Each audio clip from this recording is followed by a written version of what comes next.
and welcome to today's City Planning Commission, March 10th, Tuesday, 2026. I'm going to go ahead and roll call. Commissioner Josie Gupta. Present. Commissioner Poche. Here. Commissioner Flick. Present.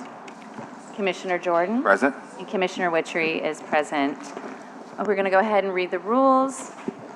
The City Planning Commission has adopted certain rules governing the procedures to be followed at public hearings. Before speaking, each person may give their name, address, and state who he or she is representing. Proponents for the proposal will speak for a period of 10 minutes. Each speaker will be allowed a maximum of 2 minutes. Opponents or other interested parties will speak for a period of 15 minutes. Each speaker will be allowed a maximum of 2 minutes. Proponents will be allowed a period of 6 minutes for a rebuttal. Each speaker will be allowed a maximum of 2 minutes. Opponents will not be able to rebut. No material, written matter, photographs, maps will be accepted by the Commission or its staff at any time during this public hearing. This procedure shall be followed except at which sign when the proceeding officer, with the approval of the Commission members present, extends such time. Our first order of business is to approve the meeting minutes from February 24th. Commissioner Fleck will make a motion to approve meeting minutes. Thank you. Is there a second? Second. Thank you. Any questions? Comments? If not, let's vote.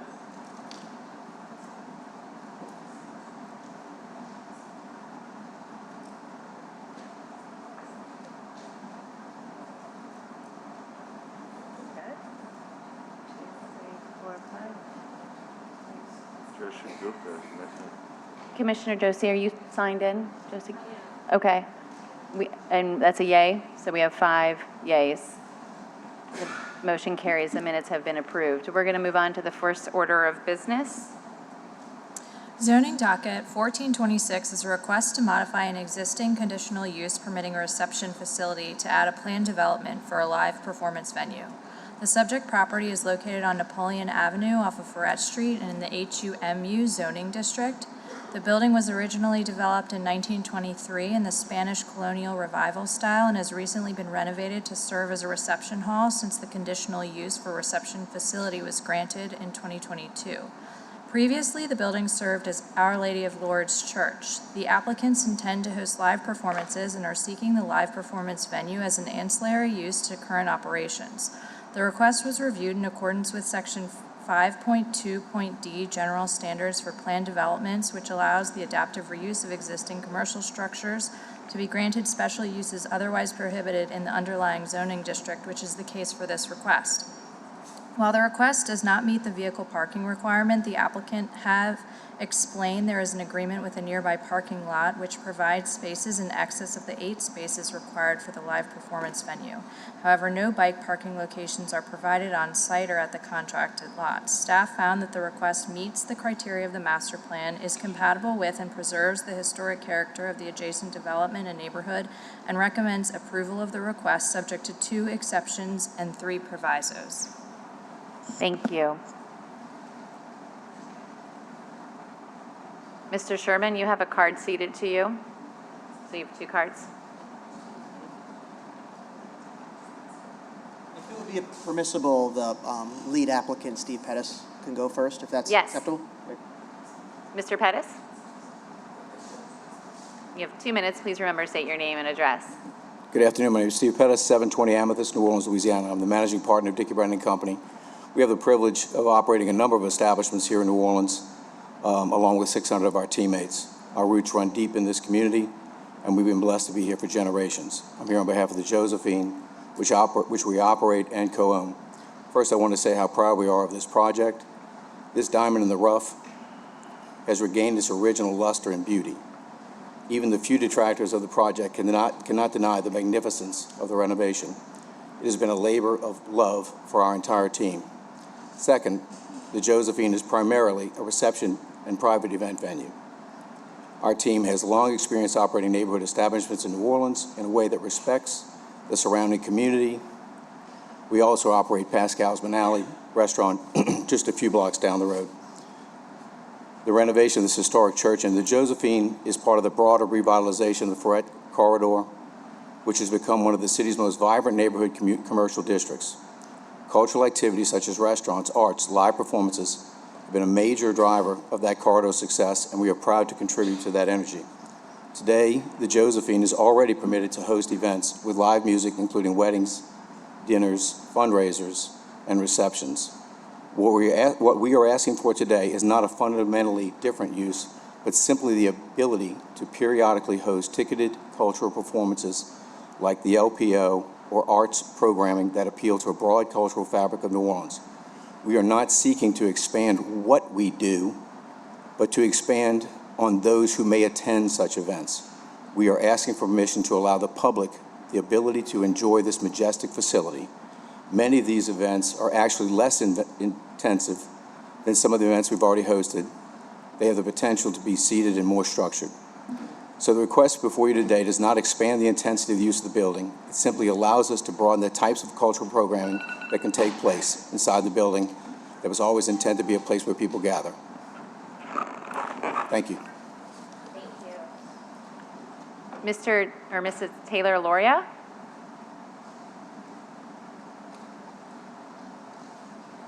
And then Mr. George Bauer after that. Hi, Taylor Lorio, 908 Ridgewood in Metairie. I apologize, I put the wrong address on there. I'm the Director of Catering and Events for Dickey Brennan Company and the primary on-site manager for the Josephine. Without taking up too much time, I just wanted to let you know how proud we are of this facility and the amount of work that we put into seeking community input and really watching the impact that our normal operations as of right now have on this community, including doing sound tests. We added curtains to try to block some of the light pollution and any noise pollution that might be occurring, and then we're consistently seeking to find other ways to limit the impact on the neighborhood every day that we host events. So thank you very much. Thank you. And let the record note Commissioner Stieg is here. Welcome. Mr. Bauer? Brower. Brower, yeah.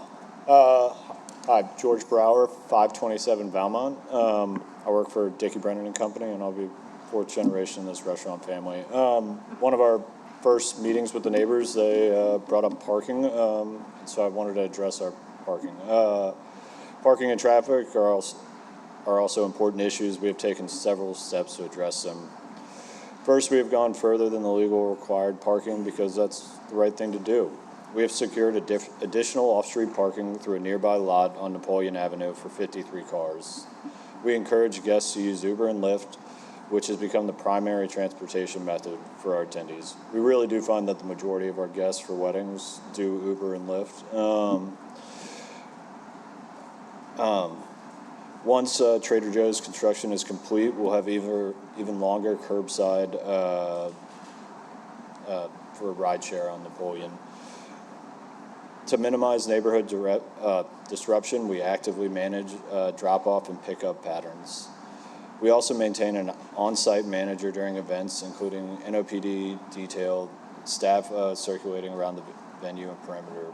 In addition, we provide the neighborhood with a direct phone number for managers, so there's ever a concern, it can be addressed immediately. We take these responsibilities seriously, and we want the Josephine to remain a long-term positive presence in the neighborhood. Most importantly, we do believe that live performances will be any more intense than what we already are allowed. All right, thank you all. Thank you. Mr. Newcomer, you have Elizabeth Newcomer ceded her time to you, so you have 4 minutes. Please remember to state your name and address. Thank you. Good afternoon, Commissioners. Michael Newcomer, 3430 Coliseum.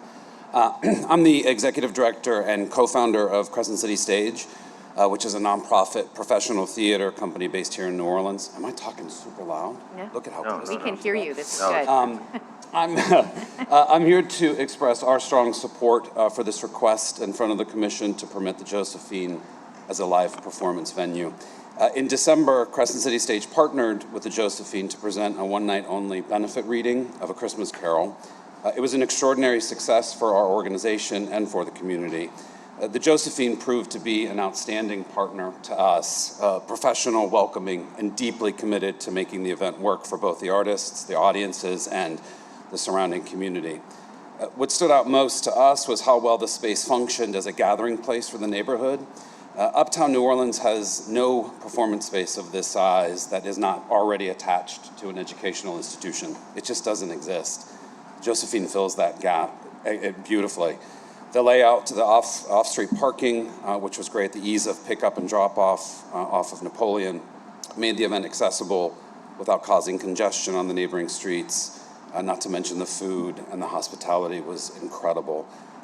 We also met neighbors that night who attended that might not have otherwise been exposed to our work as a nonprofit, which offered the opportunity for us to continue in our mission of expanding access to high-quality professional theater right in the middle of Uptown.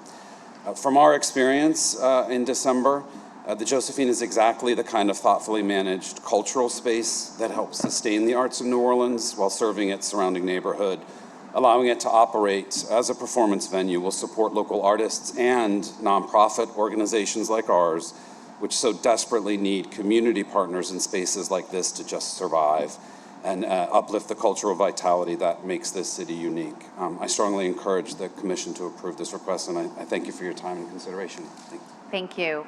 David Fuselier, and then Mimi Sleckler.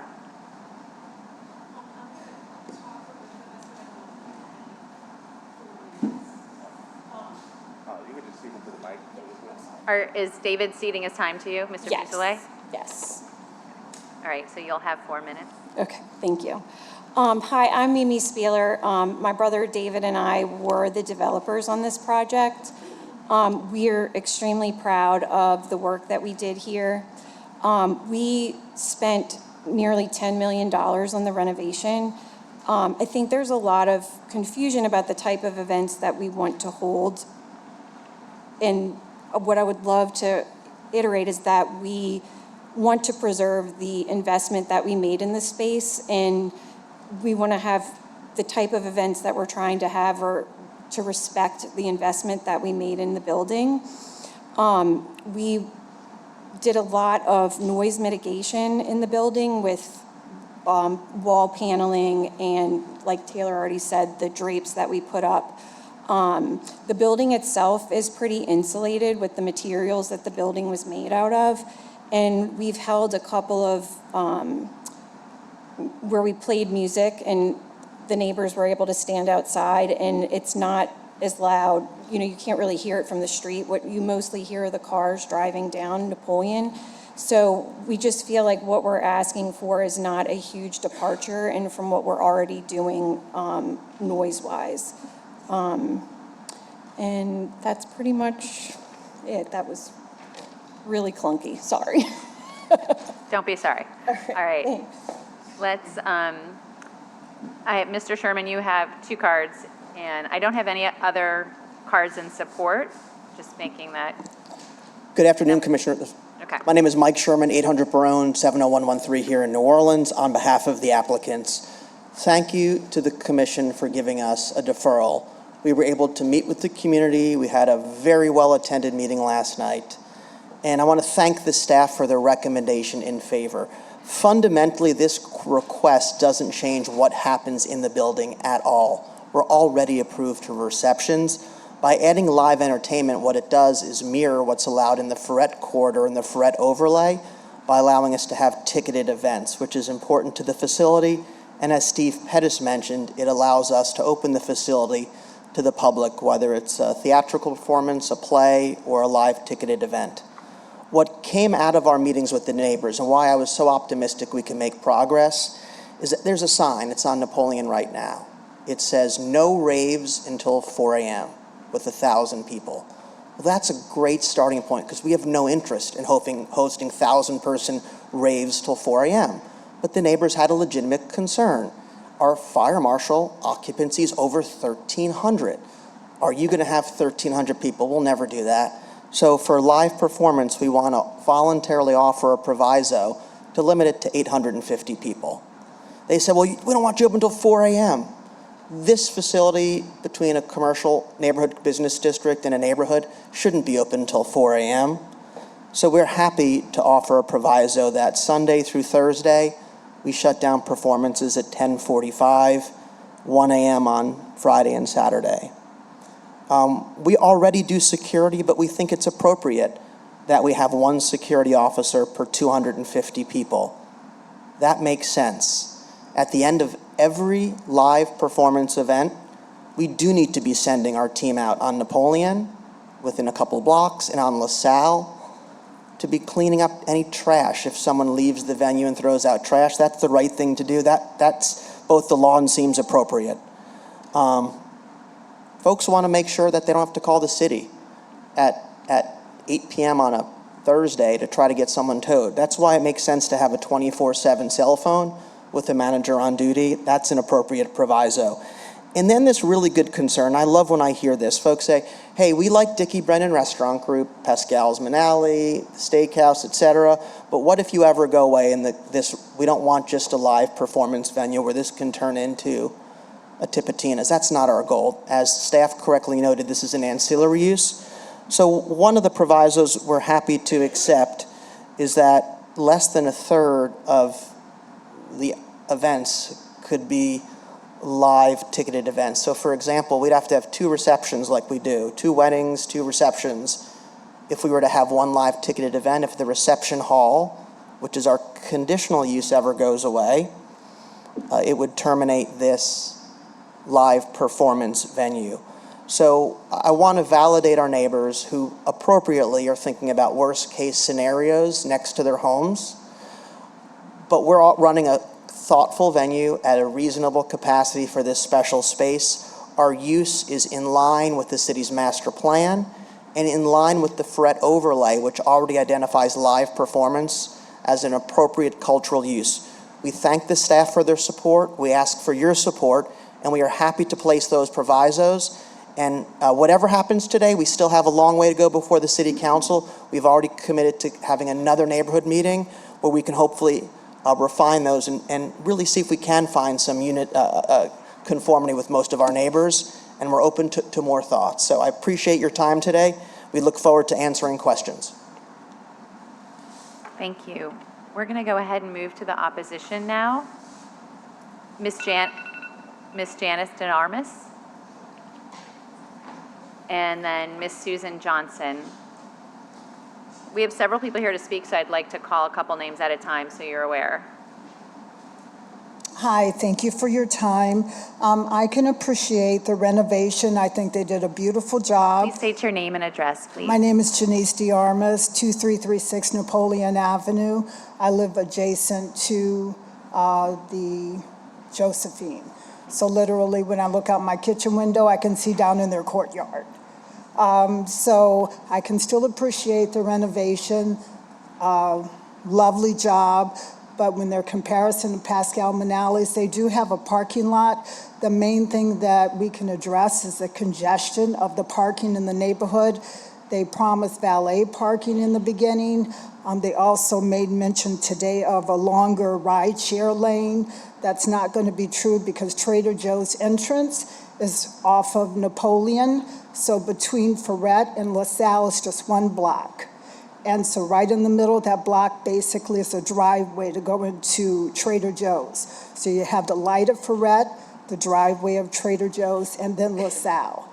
So they're not going to have a long line of rideshare there because there's not enough room between the light and the front of the Josephine.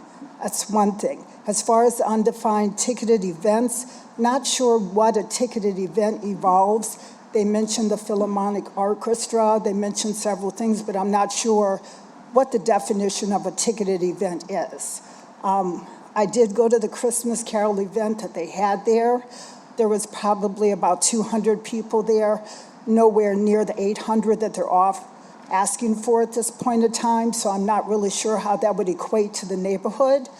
But the congestion along LaSalle Street, once people park on either side, it's really only 1 lane to go down either way. So either people are backing up to let someone else down the street, or else there's no place to park. They're parked every which way, and there's just no way to alleviate that congestion. So when you add in Trader Joe's and you add in 800 people trying to park, and the parking space that they secured is down at Oshner, about a block and a half away, that's 50 spots. If you're not going to valet, I can't see many people walking a block and a half with their high heel shoes on. So the ride share is going to be congested. The light there is going to be congested. Thank LaSalle you. Street. I Thank do have a you. question for you. LaSalle is two ways, correct? It is two ways. Okay, I couldn't remember. Thank you. All right, thank you. She should have given her mom's time. She had time to get to her in 4 minutes. Peggy Littlejohn's time. What?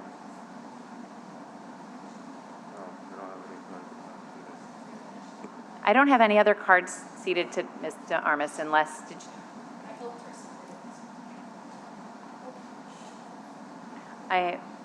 Maybe you could bring up a card. Ms. DeAlmers, did you have anything else to say?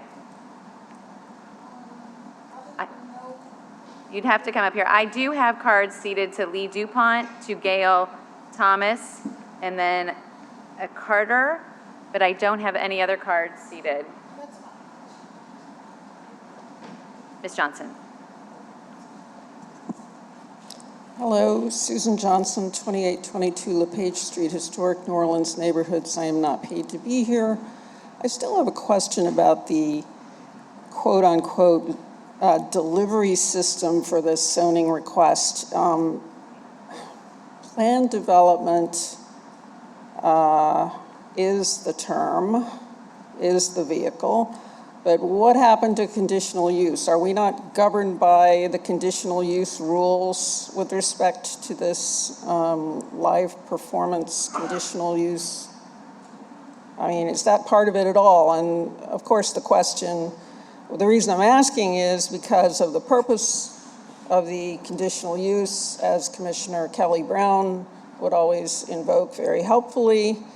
Purpose of the conditional use, CZO Article 4.3.A.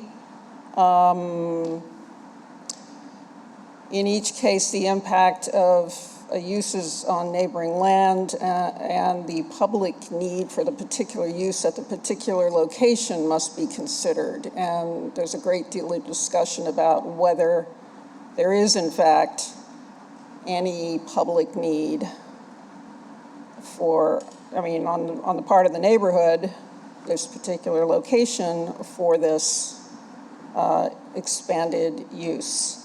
So that's number one. And number two, I don't mean to take issue with Mr. Newcomer, but that December 11th event was listed as a permitted event in the NPP letter, and I could never find a permit for it on One Stop. So I tried to contact Missy Quigley, tried to ask Mr. Sherman, never heard about any permit for that permitted event. So I'm sure somebody has an answer for that. Thank you. Thank you.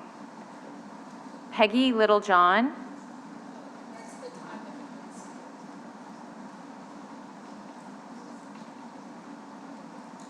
Ms. Peggy, are you ceding your time to somebody?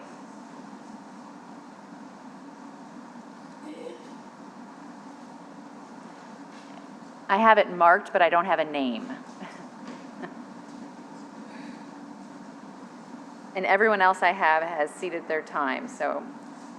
Okay, I'm Janice DeArmas, 2336 Napoleon. That is my mother, Mrs. Littlejohn. She's going to be 85 next week. So and she's been in that home for over 40 years. So it is impacting both in a positive and a negative way. She's trying to work through it, and as we all are, but the congestion again. And one thing about the time, they're asking for 1 o'clock, but there's not too many things open on the Ferret corridor that stay open till 1 a.m.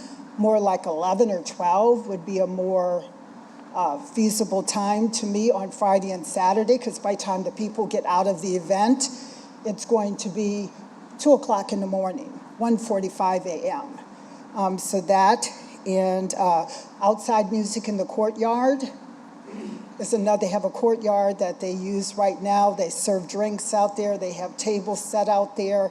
I'm concerned, and they did address it at the meeting, but I feel like that needs to be a part of the notes as well, that no outdoor sitting and conjugating outside in the courtyard. And again, the congestion in the neighborhood, and it's just the traffic. It's just the traffic in our neighborhood. If you were to come around there at any particular moment, just drive around Ferret. Just drive around that corridor if you don't live anywhere in that area, and just see how it looks at 3 o'clock in the afternoon, at 5 o'clock in the afternoon, at 7 p.m.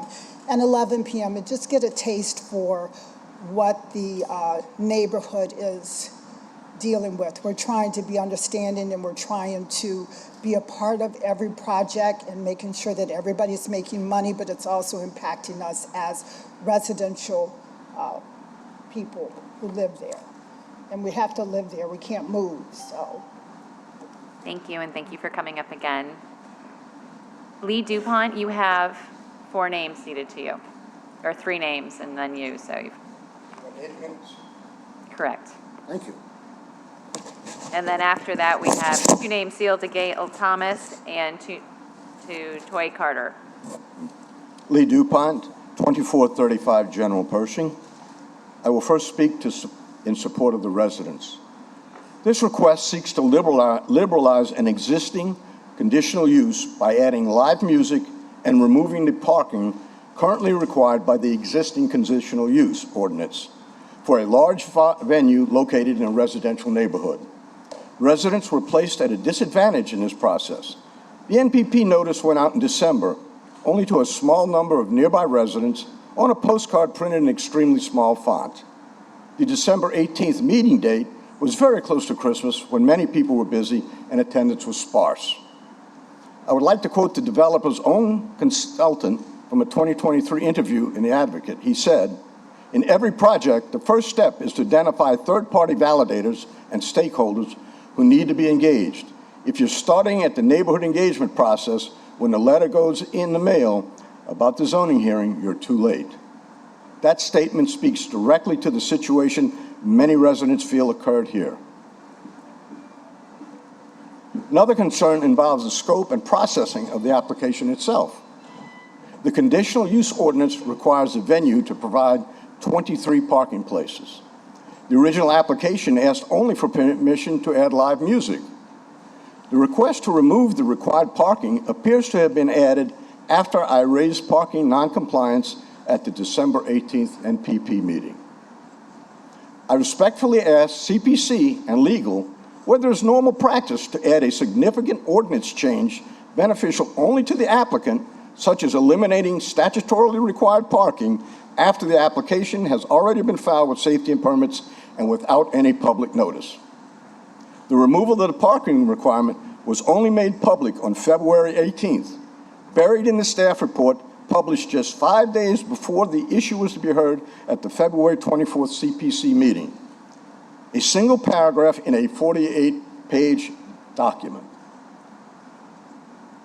If such a change is allowed, neighbors deserve clear notice and full opportunity to respond.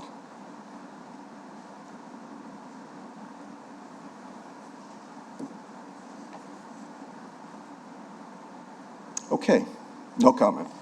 I'll speak to the impacts. I lived at 2423 General Pershing, 1 block from the church, from 68 to 74 while growing up. I purchased 2435 General Pershing in 74. My sister still lives at 2423. I have been invested in this neighborhood for more than 60 years, through the difficult times and through its current revival. I appreciate the investment that has been made in the church and the role the venue plays in the area. However, the specific changes being requested today, adding live music and removing the existing parking requirements, would significantly increase the impact on a surrounding residential neighborhood. The venue already operates under a conditional use. The question today is not whether the venue should exist. It already exists. The question before the commission is whether expanding the conditional use with late-night live music and eliminating parking requirements is compatible with the surrounding residential neighborhood. Neighbors are already concerned about the impacts under current conditions. The venue is only 50 feet from nearby homes, not the 200 feet required for new venues. Capacity is a major concern. With a capacity of 1,341, these are not just indoor events. It represents more than 1,000 people arriving, parking, using ride shares, and eventually leaving the building roughly the same time. When that occurs during the daytime, it's one thing. But when it occurs at 4 in the morning, it is something entirely different for a residential neighborhood. Large crowds leaving a venue at any time, much less 4 in the morning, create public safety and policing concerns that invariably spill into surrounding residential streets. Imagine more than 1,000 alcohol-infused celebrants exiting a venue only 50 feet from your home at 4 in the morning every Friday and Saturday night. That level of late-night crowd dispersal would significantly intensify the impacts of the venue on surrounding homes. Parking is not a minor issue. When a venue with a capacity of 1,341 does not provide adequate parking, those impacts are pushed directly into the surrounding neighborhood streets. A major concern of the neighborhood is permanence. These requested changes would apply to the property in perpetuity. While the current investors have good intentions and are well respected, ownership and operators can change overnight. In fact, the venue has already changed operators since the original conditional use was granted. Future owners could operate under whatever permissions are granted today. Think rave till 4 a.m. Conditional uses are intended to operate only when their impacts remain compatible with surrounding properties, particularly residential neighborhoods. The Comprehensive Zoning Ordinance, Section 3.3a, requires consideration of the impact of such uses on neighboring land and whether there is a public need for the use at that particular location. This request does not meet that test. The original conditional use was approved with limitations so that the venue could operate while still protecting surrounding residential neighborhood. The changes requested today significantly intensify that use. Finally, this decision will not only affect this property, it could also set a precedent for other venues citywide that are seeking similar late-night entertainment expansions in residential areas. The venue can continue to operate successfully under the current conditional use. The neighborhood is simply asking that the protections originally put in place not be weakened. I respectfully ask the Commission to deny this request. If the applicant wishes to pursue these changes, they should return with a proposal that the surrounding neighborhood can support. Thank you for your time. Thank you. Ms. Carter, or Ms. Thomas? Good afternoon. And good afternoon, and you've my name got is 4 Gail minutes. Thomas. I stay at 2322 Jenner Street. Prior to me purchasing that house 35 years ago, I owned 2217 Napoleon Street. So I know what that name represents. A very nice neighborhood, family orientated. Benefits. What benefits do the Brennan bring to our neighborhood other than making money? We got 2 schools in the neighborhood. We have families still purchasing homes in the neighborhood. I don't want a music vineyard in my neighborhood. I'm opposed to it. Number one, Trader Joe was supposed to come in They demolished that building, but they wasn't supposed to demolish it. They were supposed to restructure it. So a lot of codes was broken. I'm all for big business, not in my neighborhood. Nobody wants a music venue next door to their home.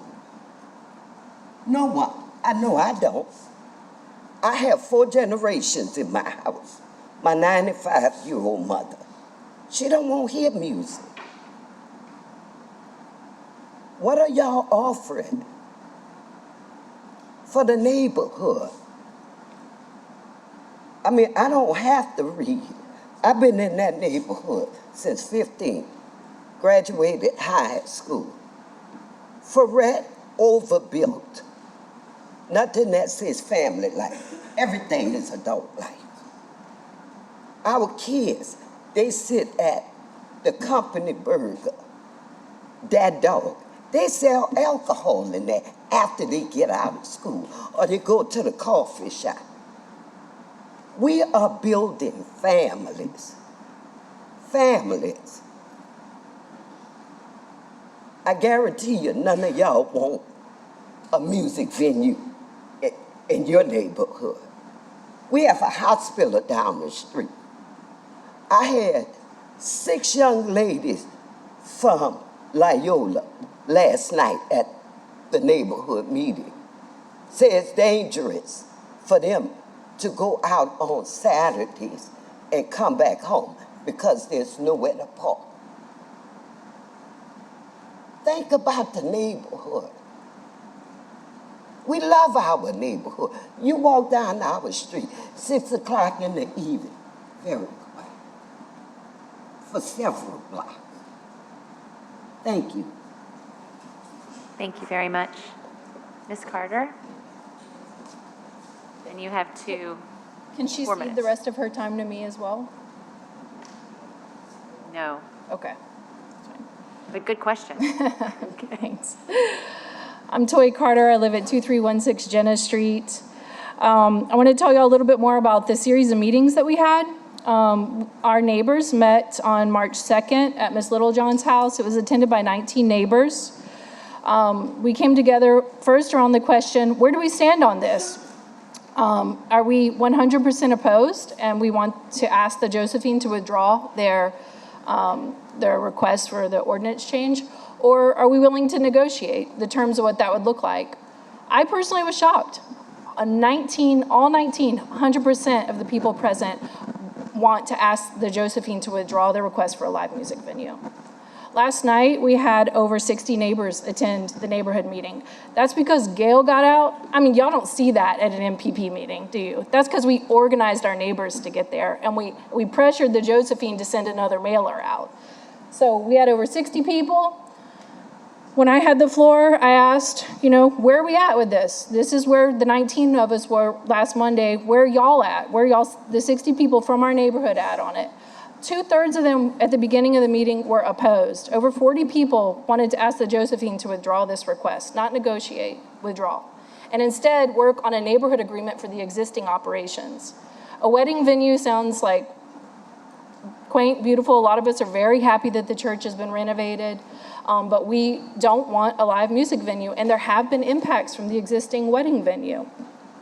So, yeah, I just wanted to share that feedback from my neighbors who can't be here, during their work days and busy schedules to share their feedback. At the end of the meeting last night, after a lot of dialogue and feedback, I posed the question to the group again after several people had left. After hearing our neighbors talk, where are you on it now? How many people are still want to ask the Josephine to withdraw their request? About half of the people who are still there, which I would say is about 40 people, were still opposed. So these are numbers that we can't just dismiss. You're going to hear a lot about how great the meeting was and the different, feedback that they got, but we're still very, there's still a strong contingent in our neighborhood who is opposed. Oh, that was it. That was 2 minutes? No, you have 2 more minutes. Okay, thank you. Thank you. Card seated. Okay, thank you. So, I want to just kind of appeal to the morality of this issue. I know zoning decisions aren't necessarily about morality, but I know everyone sitting up on the dais is a human and has, a morality that guides you. So we were told multiple times in last night's meeting that this change was motivated, the request for the change was motivated by profit, to keep the Josephines like above line because of the expenses that they went to in renovating the building. That should not be pushed off on us as neighbors. We should not have to bear the brunt of their poor decision-making and their development. We also, I'm just gonna say it, I'm gonna name the elephant in the room. You know, our neighborhood is multiracial, multi-income. It's been a place where over the past 40 years, different people could buy homes. And I think some of the opposition you're seeing is a real disconnect from what this, I don't think most people in our neighborhood could afford to have a wedding at the Josephine, or could maybe even afford private tickets at the Josephine. I don't know, we haven't been given those numbers. So to say that it's not a huge departure to open a live music venue, I think shows the gap between like the developer mindset and where we're at as community members. Finally, a couple of very practical points. We were told last night that an 850 person event would be standing room only event. They don't have enough chairs for that. What Philharmonic or cultural event is standing room only? There's some dishonesty there about what types of events they want to hold for 150 people. The traffic solution, for us to have to reach out to managers, not realistic. And there's a few more, but thank you.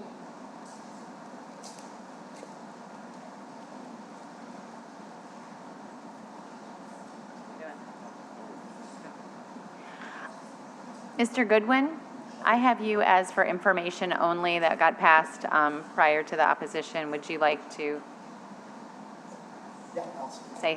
remember to state your name and address? My name is Jim Goodwin. My address is 537 Verret. And the big issue to my mind, being a construction executive of about 45 years experience, is number one is always safety. And my biggest issue with the safety in regards to this facility is the parking.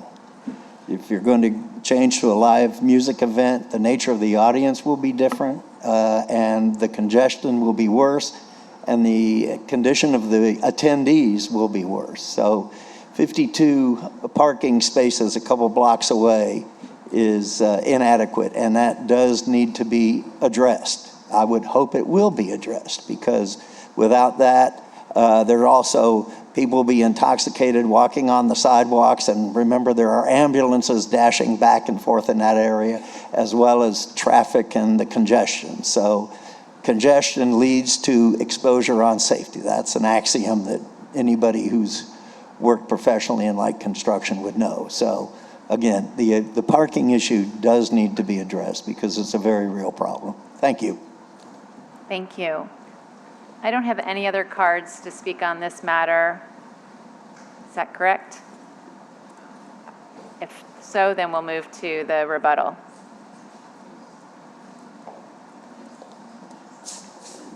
Good afternoon, Commissioners. Mike Sherman on behalf of the applicant. Let me first start by saying one point of additional agreement. Mr. Armas spoke about our courtyard. The city already has a doors and windows closed policy. When there's live music, we have a courtyard on the LaSalle side of the building, and our intent is actually to shut that entirely so guests can't access that to go in and out during a live ticketed event, so that we reduce any potential for noise of people talking. And we would never have amplified outdoor live entertainment. That makes good sense. From a sound containment perspective, we've demonstrated this for city staff, city planning staff. We pump the music up inside to concert level, close the doors. This is a big, thick, old building. The way it's been insulated, when you're standing across the street, you're not able to perceive the noise. The bulk of the noise that needs to be contained, which is why hours of operation is important, is when folks leave the venue, the noise of people exiting the venue. I want to point out the 53 parking spaces we have a block away. We did that voluntarily. It's the right thing to do. We're also using the Pascal's Manali parking when there's additional capacity there. We can control where employees and staff park. very easily. We have 53 spaces for guests. We've got an excellent ride-share plan. Trader Joe's is under active construction for the next 2 months. The ride-share plan simply isn't implemented at the moment because there's construction fencing along Napoleon Avenue. We have the entire frontage from Ferret all the way up to LaSalle for ride-share, and we've got a good plan working with the attendees. Fundamentally, what will happen in that building is no different. It is how we book it, not what happens inside the venue. This is a request that's thoughtful. It's in line with the master plan. I do want to point out with tremendous respect, because we've had wonderful individual meetings with folks. We've had 2 community meetings. We've had many other, is that the whole? I think I still have a minute longer. The bulk of our neighbors have expressed to us, there's a group like Ms. Carter who's not in favor, and she's expressed herself clearly. The bulk of folks asked us for reasonable limitations. The bulk of folks that expressed, and Ms. Carter even acknowledged today that when she asked her question in the beginning, who's against, we had neighbors stand up and say, I'm for live music, I'm for culture. And the bulk of folks that communicated with us want those limitations to make sure it can't morph into something else, like a 1,300-person rave. So the feedback we've gotten very directly at the neighborhood meeting, at individual meetings, has been very favorable. And our challenge has been, how do we come up with provisos to request upon ourselves to make sure that we can't morph into anything else? I think we've got a great plan. We're happy to answer questions. We would ask you to support the staff recommendation of approval. Thank you. There's probably some questions. I have a question for staff. Where is the curb cut for Trader Joe's? I thought it was on Ferret Street for the parking lot. My recollection is that there is one on Ferret and a second one on Napoleon adjacent to this site. Is the second one for service vehicles or is it for parking? I don't recall. I was trying to offhand. recall from our meeting. I'm not sure. I don't recall offhand.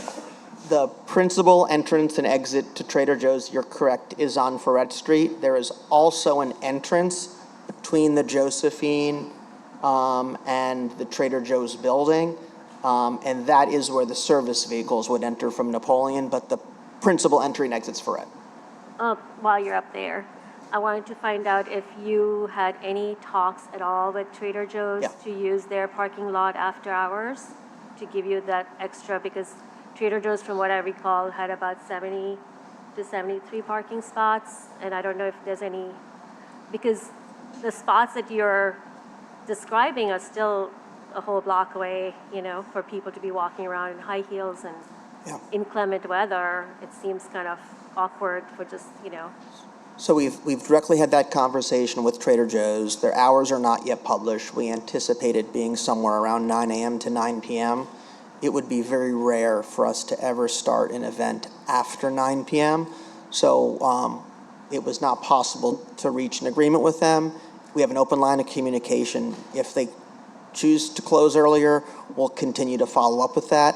But they're with Auctioner and the other healthcare facilities, they're all shut down by 4 or by 5 o'clock, 6 o'clock. So there's plenty of parking that we can lease post 5 o'clock before the events start. Traders was not a one-to-one fit. And what is your current hours of operation for wedding events? Yeah, so this is a good question. We don't have a self-imposed limitation that's been published. We looked back historically at what we have. I would need Taylor or Loria to help out here. We typically don't have things ending on a weekend after, I don't think we've ever had anything after at 1 a.m. It's typically before that. Okay, so we're not using I think the city code is 4 a.m., which is part of the cause of concern, but we've never gone that far. I remember when we had the previous permit that we had lights out at 12 p.m. for wedding. What is the capacity of weddings? Like, what is your largest wedding party? So capacity is a fire marshal question. That's like over 1,300. We don't book up there. If a wedding would primarily use the rounds, so it's a less efficient layout. So it's about 700? 650 to 700 would be a peak capacity. For like a couple local organizations have had events that have had that many people.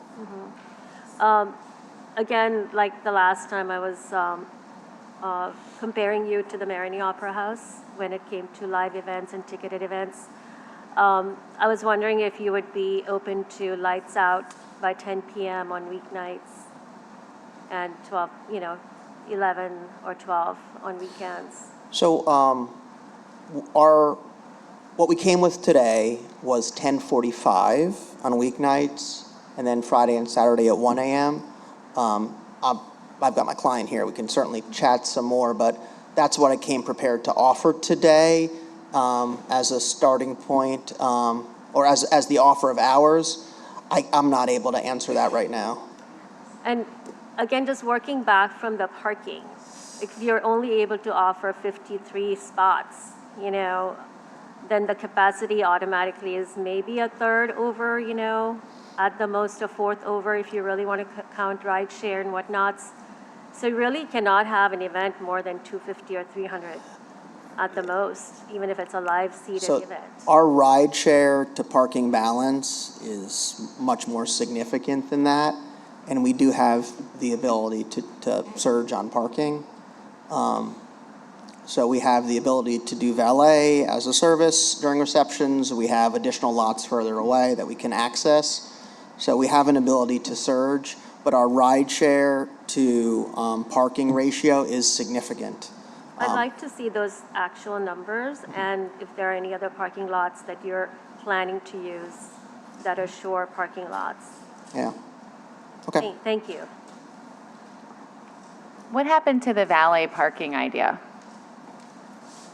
Especially if you have Pascal Manales that has. Yeah, it's the valet is still available with the reception model. What we've been seeing, I don't want to call particular clients' names. For membership organizations, they typically offer a credit to rideshare. That's been the new methodology that they've been using. We still have valet available. But that's up to the person that books the event. They say, I want to pay extra for valet. Yeah. Opposed to the owners of the operators that offer valet. Yes. How many cars can fit in that loading zone once the construction fences are removed? We can see if we can get you an answer right now.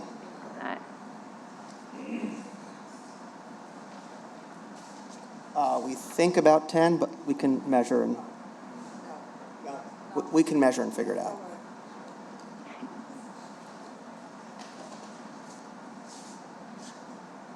Do you all have any other questions I have a question for commission staff. Can you, for my benefit and for the benefit of the residents here, can you clarify what, if any, live performances and entertainment are currently permitted at the venue? Yeah, so the permission that exists today is for a reception hall. So you would think the sorts of live entertainment that accompanies a reception. And so basically, a wedding singer or other events that have sort of an ancillary live entertainment component, that's allowable. Kind of a standalone performance where someone is buying a ticket to attend a performance is what's not allowable under the current permission. The mention of tickets keeps happening. Does this have to be a cost per admission ticketed event? A reception facility cannot be. A live performance facility can be, but is not required to be. Thank you. What is the city's event permit situation? What does that allow, not allow? I know there is such a thing, but I'm not sure what it allows. Yeah, the special event permit allows essentially one-off or occasional events to happen. My understanding is it's about 12 per year, and that may be a little bit off on the numbers, but it's essentially that. It's an occasional event sort of thing that couldn't be done on a weekly basis, for example. And is that a ticketed event? I'm not positive. My impression is that it could be done for ticketed events, but I'm not sure. So if third of the events at this facility are ticketed, they could, in theory, apply for this permit for ticketed events? Yeah, I mean, assuming my impression is correct, then yes, that would be an alternative to this. That would, significantly restrict the use of the site, of course. I have a question for Mr. Sherman or the representatives of the organization. You mentioned an LPO concert. You also mentioned the Crescent City Stage Company reading. Can you provide other examples that you all have been considering to bring in as actual live performances at the venue? We have a list.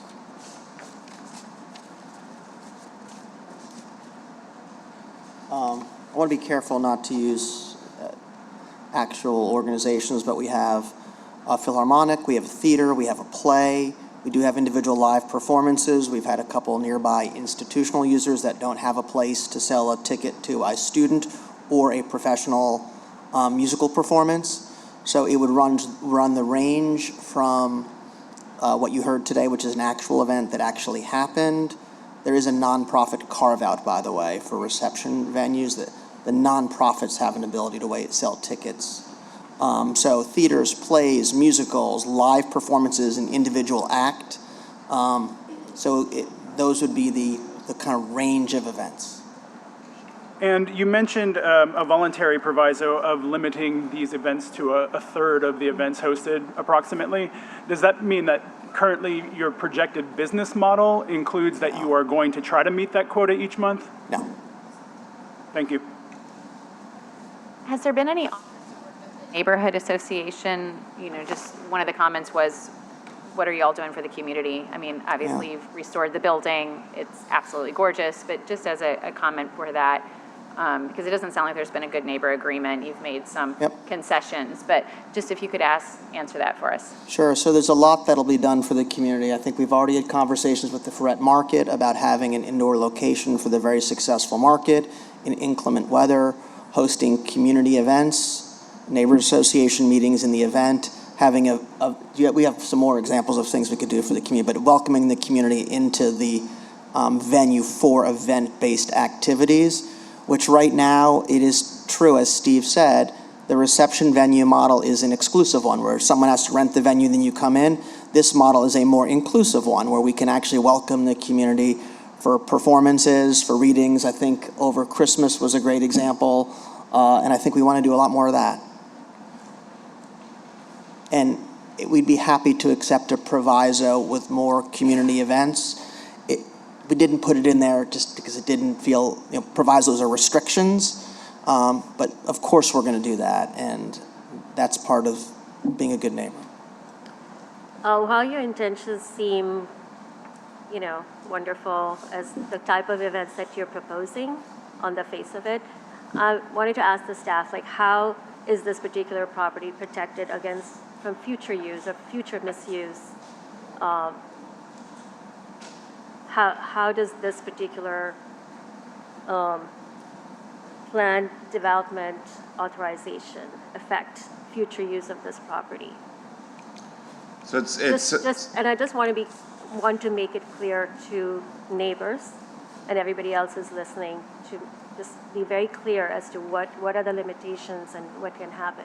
Sure. So I think it's similar to a conditional use where an ordinance that might approve this would approve the land use itself, so it's not tied to a particular owner or tenant or occupant, and it would, authorize conditions under which things could happen. And so the provisos, be they those in the zoning ordinance, ones that may be offered by the applicant, or what is ultimately adopted by the council, would continue to impose on any new operator that may occupy the site. And so, those are permanent, they are enforced, they're a zoning approval or requirement, so they're, enforced as a zoning matter.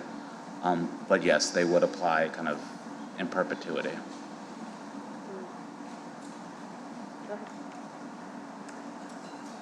The comprehensive zoning ordinance is a difficult document to get your head around. So again, for my benefit and for the benefit of the residents here, let's talk about this nonprofit carve-out that permits ticketed events for nonprofits.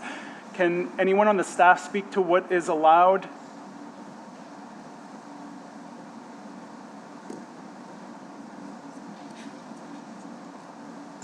We could look into that for you and find out. What I'm getting at is that if there is an avenue to host live events for organizations, nonprofit organizations, which I believe what you represented just now to us, Mr. Sherman, was a host of nonprofit organizations largely. Why do we need this special permission for future events? Yeah, I'm trying to just be expansive on the range of events, but our request is for live ticketed events. I hope I did not communicate to you that our goal is simply to have a nonprofit come in and rent it out. We would not have made this application if that was the request. We would like live ticketed events to be able to do musical performances and other events that are not for nonprofits. In looking at the range of events that we will host, this is an elegant facility. This ownership group certainly is never going to devalue the facility by having an event that impairs its ability to fulfill its core business model, which is weddings and other receptions. So I think what we've been trying to guard against is how do we make sure that this couldn't morph into just a live performance venue by putting in a restriction. But to be clear, we would like to have live ticketed events, including musical performances, other cultural performances that do not involve a nonprofit. Thank you. Thank you. Okay. I think that this portion is closed, and then commissioners, we can discuss or ask staff some questions.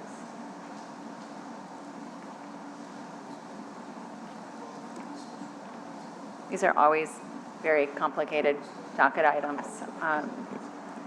What is the minimum capacity that we're comfortable with?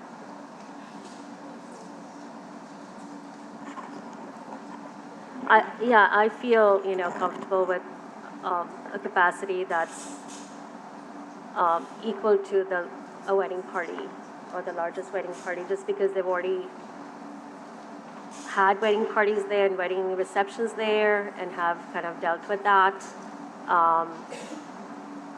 I don't feel the capacity of 850 makes that much sense, especially when the parking is not really worked out.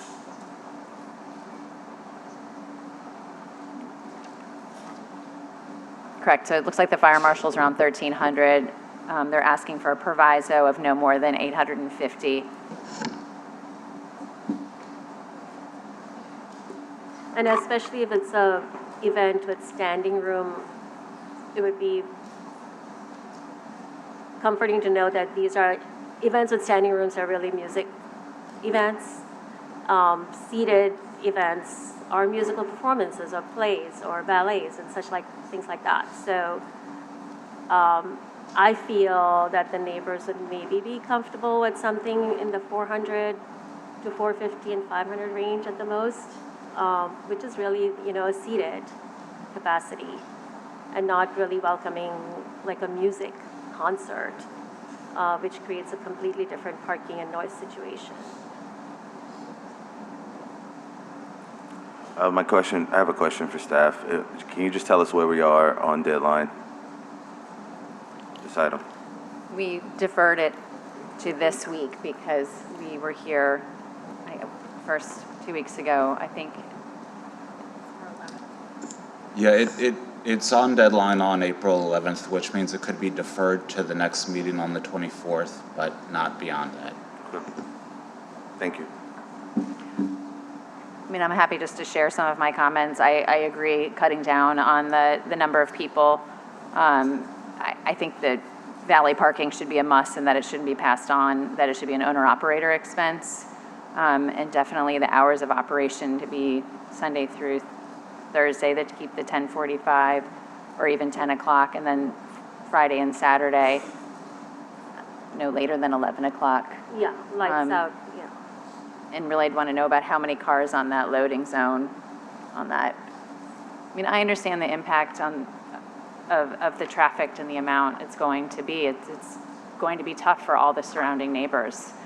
I don't see much way past that. I live close to a venue. I mean, I've seen the changes that have happened because of that, so I'm just trying to think forward on what that looks like a year from now, 2 years from now.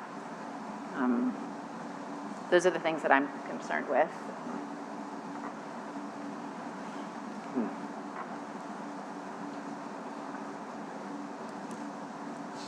I mean, the question is to the operator, are you comfortable with the capacity that we're suggesting of a seated capacity, not standing, but a seated capacity of 450 to 500 and lights out at 10 p.m. for weeknights and 11 p.m. for weekends, which are defined by Friday and Saturday?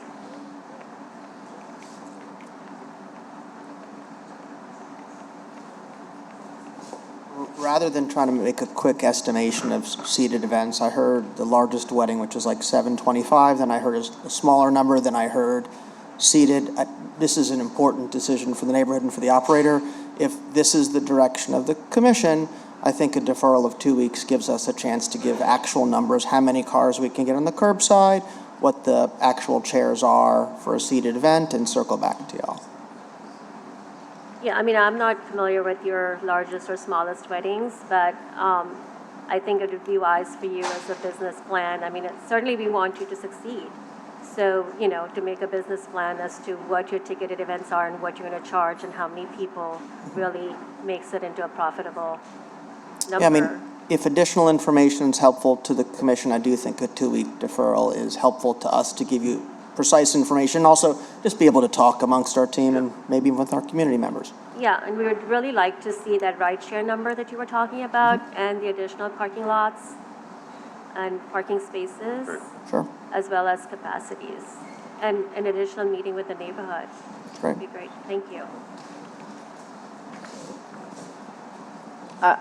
Are you willing, someone going to make a motion? In light of our discussion, I'm making a motion to defer zoning docket 014-26 for 2 meetings, which puts us as at a date of March 24th. March 24th, 2026. 28? And there's a second, Mr. Commissioner Jordan. Yep, I'll second. All right, any discussion on what you would? No, I just would encourage the applicant to think through what the components of the Good Neighbor Agreement being. Obviously, we heard today a lot of concern around traffic.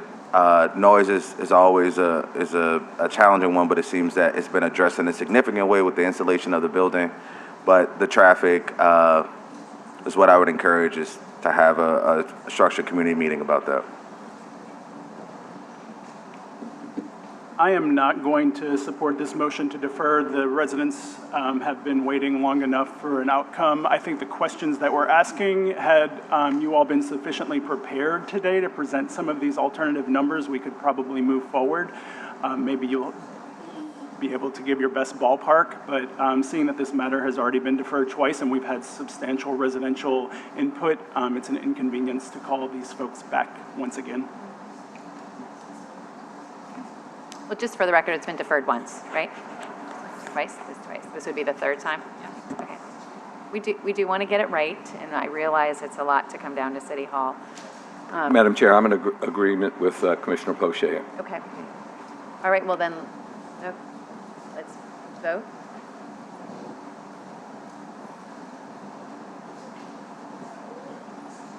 Okay.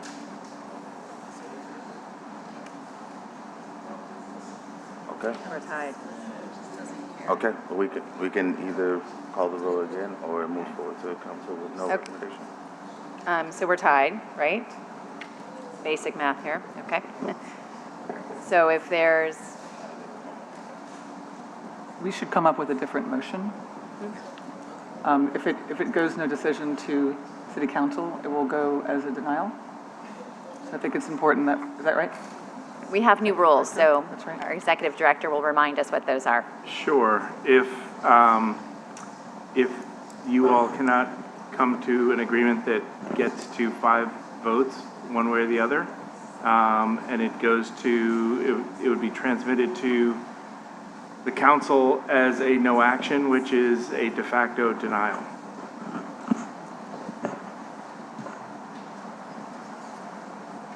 So it's split, so is there a, does anyone want to? As chair, I can't make a motion, but is anybody else willing to? I think it's a important decision for the community. I don't know if we can ask the community if this is something that they want.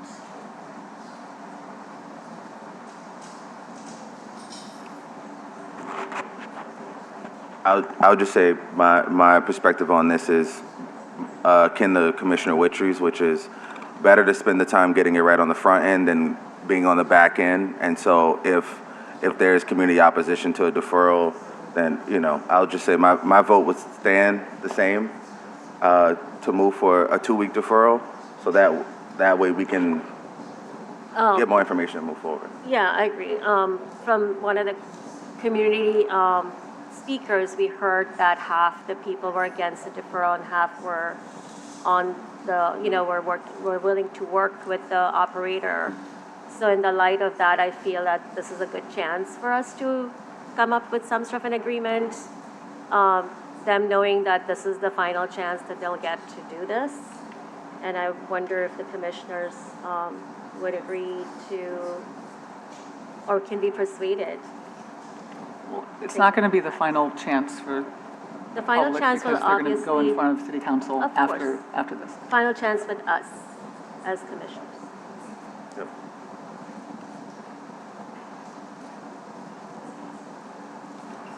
Well, the other thing I'd say is if this moves forward with a de facto denial, there will be another discussion at city council.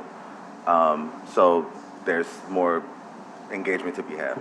Agree, and I feel that if we come up with a solution in the next meeting, we can present the city council with some concrete ideas from our commission, so that there's something that is a full solution to this, if we do come up with a solution. So with that said, I would ask Commissioner Poche or Commissioner Stieg, as the thinking about our votes, if they have different motions they'd like to offer, put on the table, so that way we can get a motion and a second and a vote.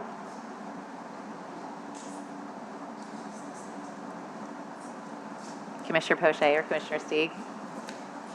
You know, and we live in a wonderful mixed-use city. There's lots of venues that are good neighbors, that, you know, have relationships. I mean, this is not the first time we've been in this situation, but I do think that we need to be able to allow a little more time to get answers to a lot of our questions that we had.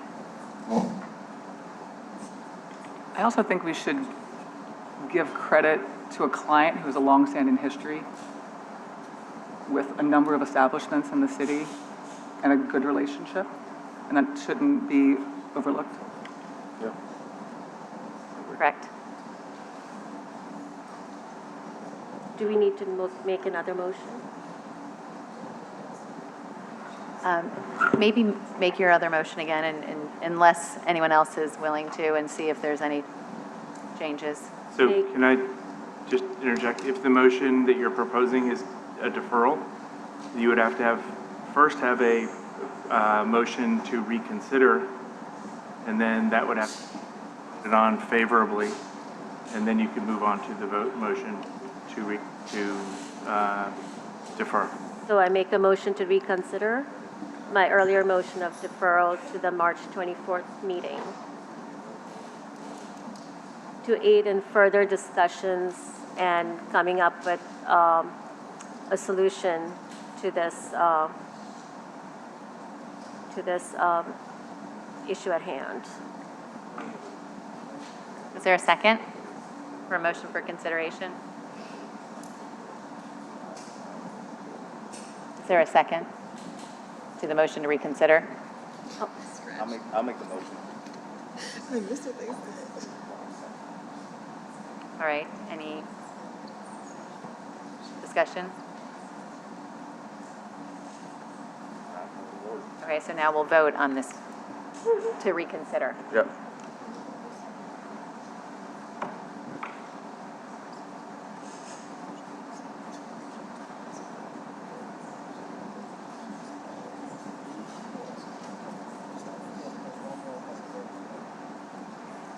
Is your computer not working now?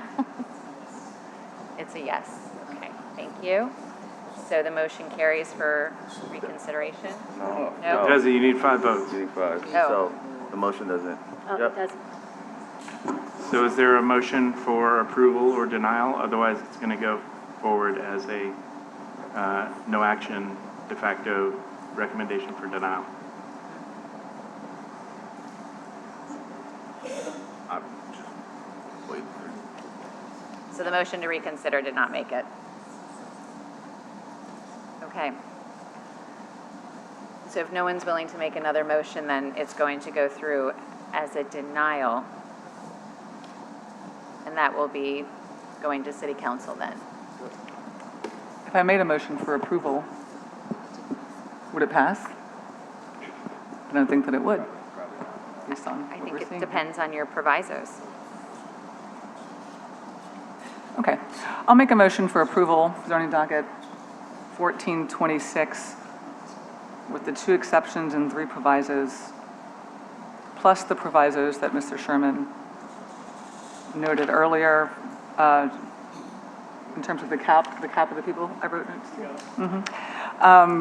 Time limit, Sunday through Thursday, 10:45, 1 a.m. Friday and Saturday, 24/7 manager available. That's considered proviso. And then for one of 3 events to be live ticket events. And then I would like to add the valet parking. I don't know if that's allowed to be considered a proviso. Sure. And the 800 person capacity. That's the motion. I'm not going to be, Wait. We need a second. We need a second.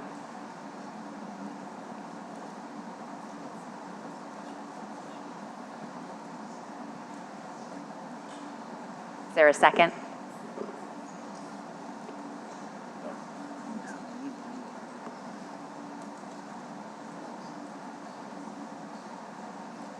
If there's not a second, this motion dies. Okay? All right, so it will move forward with a denial. Correct? That's under the new rules. Correct. Correct. Okay. Your next opportunity will be to meet with the neighbors and meet with city council whenever that is scheduled. Okay. Please take all of our comments and some of the provisos that we had discussed into consideration in moving forward. I know you want to be a good neighbor. You've obviously been a good operator as well. But these are important decisions, and we want to see the neighborhood continue to thrive as well as, the venue. We're going to move on to zoning docket 020-26. Zoning docket 02026 is a request to amend Article 10 of the Comprehensive Zoning Ordinance to reclassify adult live performance venue from a permitted use to a conditional or prohibited use in the VCE Vieux-Carré Entertainment District and amend Article 25 of the Comprehensive Zoning Ordinance to add subsection 25.3.h relocation of non-conforming adult live performance venues in the VCE District to section 25.3. At this time, staff is requesting a 30-day deferral to the April 14th meeting to allow staff additional time to complete its review of this proposal. Accordingly, staff recommends a 30-day deferral of zoning docket 02026. Thank you. So being a city council motion, is anyone here to speak from the city? The recommendation is deferral, but we do have several cards here to speak in opposition. So I will call those names. Caitlin McDermott, Devin Lanier. Oh, and Devin, you have time ceded to you, so you have 4 minutes. Is time ceded to me? Before the speaker speaks, can I ask council, is it legitimate for us to ask the speakers if they're opposed to a deferral? Because if they're not, then with their consent, we could vote on the deferral. If they want to speak, absolutely, you have the total right. Good. All right. Okay, so, I'm sorry, are you Ms. McDermott? McDevitt. McDevitt, okay. Yeah. You have one card, and then Lynn Archer, you have 5, and Devin Ladner, you have 2 cards. And that's all the cards that I have for this? Yes. Okay. Please, state your name and address, and you've got 2 minutes. If you have more cards, you can please bring them up to staff. 4 minutes. She said that. She just said, yeah. All right. Hi, I'm Caitlin McDevitt. I live at 3312 Cleveland Avenue. I'm a resident of Orleans Parish and a supporter of the dancers and employees of Vu Carré Entertainment. I'd like to ask why the change in zoning criteria, also why the change for the license regulations for the strip clubs on Bourbon Street, basically. This is an important part of Bourbon Street and in the French Quarter for decades. Part of the area's longstanding entertainment economy.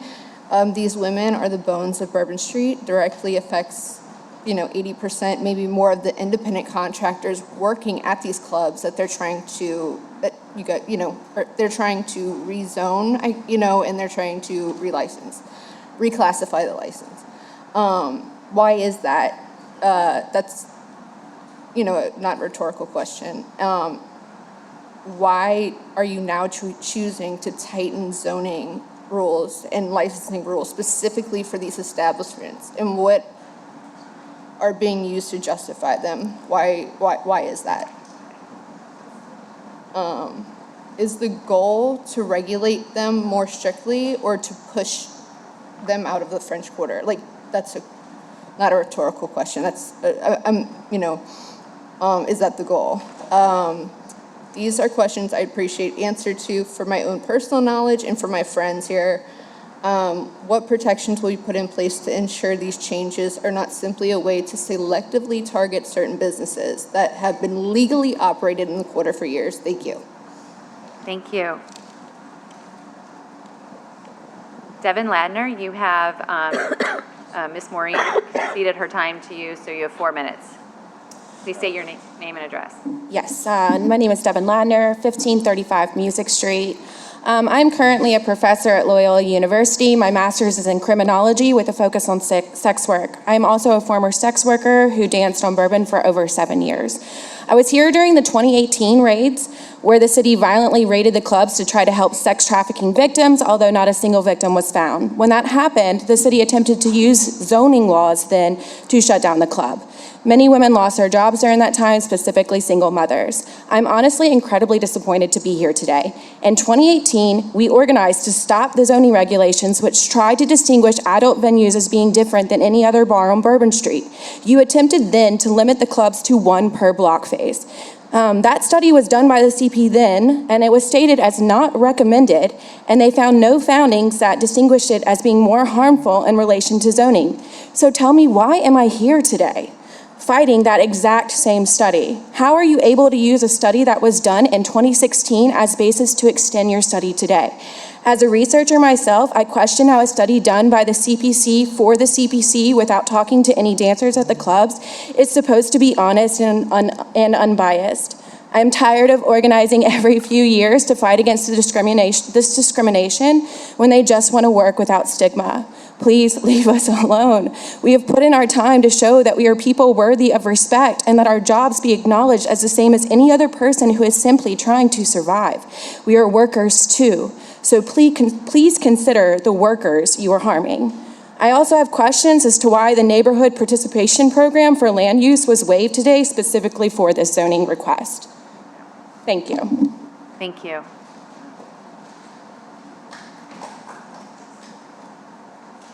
Lynn Archer?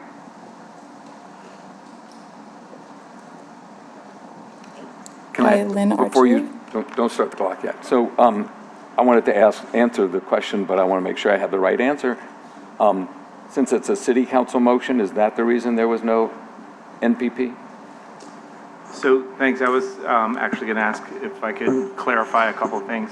One is, this is a request that was made by Councilmember King. It was introduced by motion by Councilmember King asking us to take another look. So this is not something that the City Planning Commission initiated. And to the question on the neighborhood participation program, the motion waived that requirement. And again, that is something that came from the city council member. So we are in the process of doing what we were asked to do by the city council, and we're taking time to do that. So just wanted to clarify that for the speakers. Thank you. I'm Lynn Archer, and I started stripping in 2005. I started on Bourbon. It's 701 Loyola. I started on Bourbon in 2015, and that was at the height of the strip club closures 10 years ago. And so I'm going to say what I said to the CPC back then. We're asking you to drop the ALPV study completely and reclassify strip clubs as identical to any other live venue, because that's what they are. A city with vibrant, thriving nightlife would give us leverage in our workplaces, the agency to change venues, and even the chance to open our own. The past CPC study has already showed that strip clubs do not cause more crime, trafficking, or any other secondary negative effects than any other bar or venue. The content that study cited was shown to be unempirical and unethical. Much of it was ghostwritten by Scott Bergthold, a snake oil lawyer with Christian Dominionist ties, including the Heritage Foundation, whose firm's only job is to peddle fake news and shut down adult businesses around the country. That's all they do. 10 years ago, we had over 20 clubs on Bourbon, and as our infamous Boozy Stroll attempts to become more family-friendly, we consider that this absurd project is stealing money and energy from single parents, caregivers, students, artists, and locals. This strategy of attrition may appear to be working, but we ask who you work for and why. Why not us? Thank you. Thank you. Miss Chelsea Richards? And that's the last card I have. If you were here to speak, please let us know. Please remember to state your name and address. Hi, I'm Chelsea Richards. I live at 4770 LaFaye Street. There is a reason that Bourbon Street is one of the most iconic destinations in the world, and it isn't the t-shirt shops. We are part of the culture of New Orleans. Limiting our venues would harm workers by making fewer opportunities for us. It would give us less agency over where we work. All professionals should feel comfortable in the workplace, and in our work, finding the right fit is essential. I cannot imagine any other business that would generate the revenue that SOBs generate for the French Quarter. It seems obvious that this would also harm the economy of the city. We have been here before. In fact, last time we were at a CPC meeting, it was standing room only. In 2017, we dominated headlines when the city hired a lawyer to help them get rid of us. He failed. We exercised our right to protest. We showed up to the ribbon cutting of the new Bourbon Street, and we reminded everyone who built the economy of the French Quarter. We earned our right to keep our venues open and potentially open new ones. We have a right to be here. Stripping saved my life. It gave me the freedom to build what I am so grateful to have now. My artistic practice outside of dancing, while it doesn't provide a living wage, has landed my work in galleries on Royal Street and Julia Street, in New York City, and in museums throughout the country. Make no mistake, we have always been culture bearers. I will continue to stand up for my right to work. As I get older, though, I get closer to being pushed out of my career due to age. Because of the shuttering of the smaller clubs on Bourbon Street as a result of the raids in 2017, there are no longer any clubs that older women can work at unless they are able to maintain an unnatural, expensive, and potentially harmful youthful appearance. Despite there being clientele for all performers, regardless of race, size, age, or gender, there aren't venues for all of us. But if not here, where? This art form is emblematic of New Orleans, and that won't change by zoning us out. Storyville was eradicated over 100 years ago in 1917, and yet its history continues to influence New Orleans. As for my career, I've been hanging on as long as I can, but one day I will have to either leave the city in hopes of finding a place I can work, or I will have to pivot. I wouldn't if I didn't have to. I love my work. Wherever I am, I will continue to advocate for younger women to start their financial life on Bourbon Street. I cannot continue because of the narrowing opportunity, but we will be here. We have always been here, and hopefully new clubs will one day be here too, ones that will be more inclusive and will allow dancers to continue to work into their 40s. Thank you. Thank you. Anyone else here to speak? Okay. Commissioners, any questions for staff? If not, there's a motion. The request is... Do we have any idea why this request was made? So the motion that accompanied this was originally paired with an interim zoning district, which kind of spoke to the intent. It cited basically this thought that performance venues, where concentrated within a small geography, can have impacts in terms of crime, traffic, public intoxication, and disorderly conduct. So that is what's written into the motion, and so that suggests that this is a zoning response to those perceived problems. Can we receive that as part of the next meeting for the deferral? Yes, it'll be attached to the next one. Thank you. I'll make a motion for deferral to the April 14th meeting. A second. Thank you. Any discussion? If not, let's vote.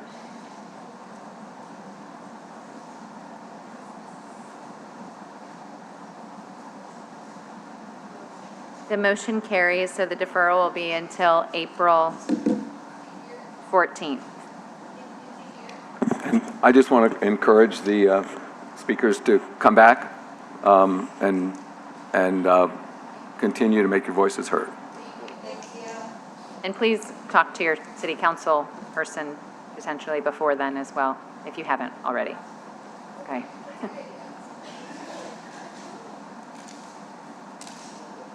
We are going to now move on to zoning docket 021-26.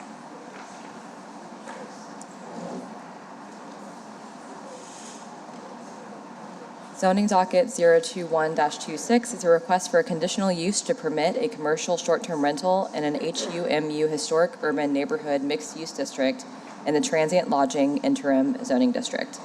The site is currently developed with a 2-story, 3-bedroom, single-family residence. No structural renovations are proposed.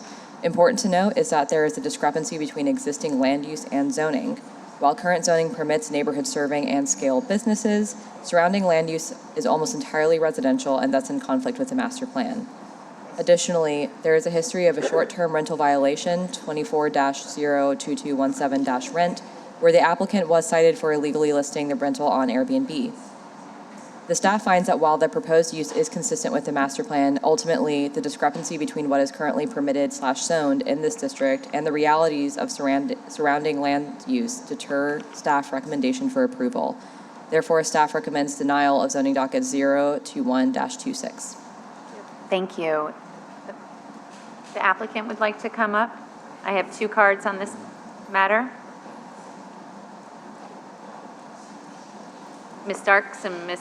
Jacques. Please remember to state your name and address. Hello, Tiara Starks, 926 Brooklyn Avenue. Thank you all for having me here today. I'm here on behalf of myself and my husband James, representing our company La Marie LLC. We purchased a property at 926 Brooklyn with the intention of operating a short-term rental, and I was adamant that we begin our real estate investment journey in New Orleans because it's the hub of our family all around the country. This particular property serves as an important gathering place in the city for our large family and allows everyone more time visiting my 95-year-old grandfather.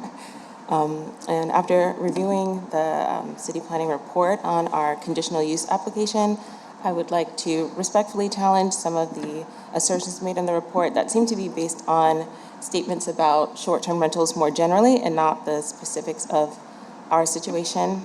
For example, the report states that the surrounding land use is entirely residential, but this is not accurate.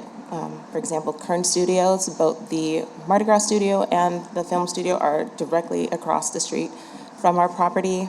At the end of our block is the Algiers Music and Artist Studio, and within 2 blocks you'll find about 15 different commercial entities and lots, including multiple event spaces, convenience stores, and the restaurant Plume. And within 10 minutes you can walk to the Ferry, Congregation Coffee, Barracuda Tacos, and many other Algiers Point staples. And our area and even our block face are solidly mixed use. And by definition, the HUMU district is intended for areas of mixed use development that are close to residential neighborhoods. Contrary to what the report states, we have never attended an adjudication hearing related to this property, and it also incorrectly states that the property has been operating as a short-term rental for several years.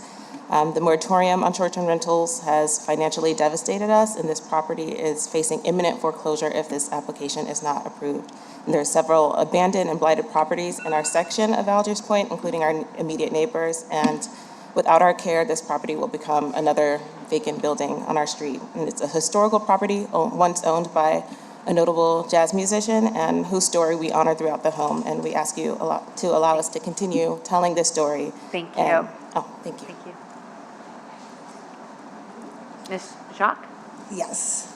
My name is Tatiana Jacques, 2017 General Collins Avenue, New Orleans, Louisiana, 70114. I strongly believe that this type of business is exactly the kind that should be supported and allowed to operate because it preserves the historic and cultural identity of the city while also contributing positively to the local economy. This business is clearly intentional about curating a space that reflects and honors the culture and history of the community. At the same time, it operates with ethical and environmental consciousness practices, showing a commitment not just to profit, but to sustainability and responsibility. I am also speaking from the personal experience working in the hospitality industry. I work as a server at a local restaurant called Toast, which depends heavily on tourism, visitors coming in to explore our city. Businesses that highlight culture, history, and community help bring people to areas that they may not otherwise visit, which in return supports many local workers like myself, whose livelihood relies on tourism economy. I also believe that it's important that we also find a balance between what is ethical and what's responsible for our communities, while also allowing New Orleans to flourish economically. Our city should be a place where people are able to build successful businesses, support themselves financially, and contribute to the local economy. We should remain open to welcoming entrepreneurs, especially those who have deep roots in New Orleans and heritage in the city, because they often are the ones who are most committed to preserving and respecting our culture. Algiers is an area that continues to grow and attract attention as a destination for tourism. Spaces like this play an important role in that growth by inviting visitors to experience the unique culture, history, and character that Algiers has to offer. Rather than taking away from the community, this type of business adds value by presenting culture, supporting ethical practices, and helping bring positive economic activity to the neighborhood. Thank you so much. Thank you. I don't have any other cards in support, and I have none in opposition. Okay. I do have a question for you, Ms. Yes. Starks. Did you have a permit on here before? No. You've never had a short-term rental permit on here? No. Did you think about applying for the lottery? One per block square? No, so we're not in the residence year-round, and it's just a single-family residence, so we couldn't simultaneously be in the property and rent it out all year-round. So we wouldn't be able to do the residential version, and it's also specifically owned by the LLC, so we wouldn't be eligible to get a residential permit. LLCs can't own the property for a residential. And there wasn't a commercial permit on it at one time? No. Okay. Thank you. Thank you. Commissioners, do you have any questions for staff or the applicant? Once it mentioned that there were previous violations of a short-term rental permit? Yes, there was a violation that we found on the property when we were writing the staff report. It's just a short-term rental violation. But this wasn't under the current owners of the residence? This was listed in 2024. I do not know when the applicant purchased the property. When did you purchase the property?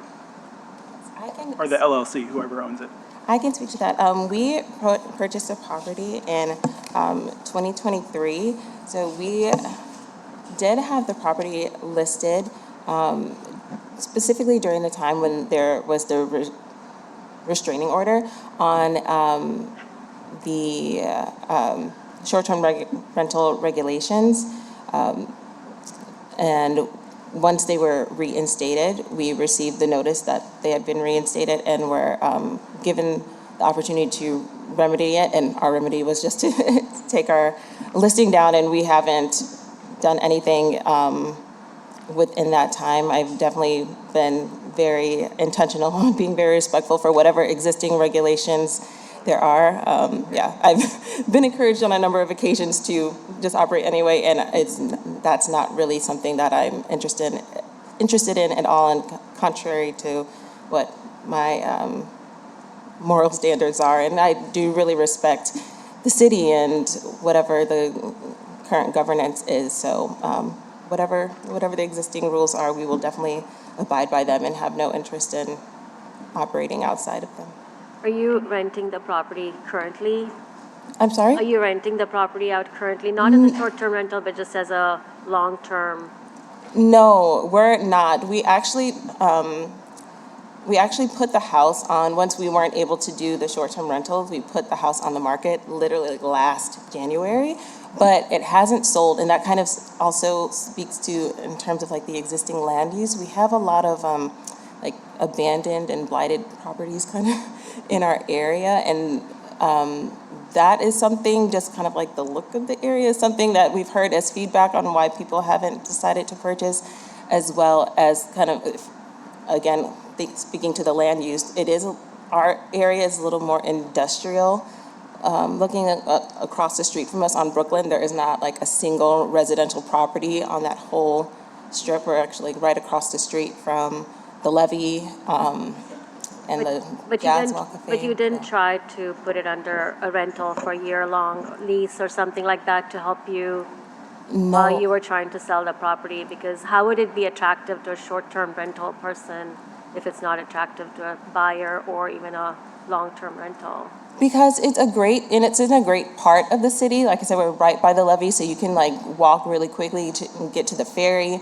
There's a lot of great businesses within like the Algiers Point area. So if you're just visiting for the city, you actually get in, like I said, you can see like cruise ships and like steamboats on the water, like out of our window. You have a view of the Crescent City Bridge.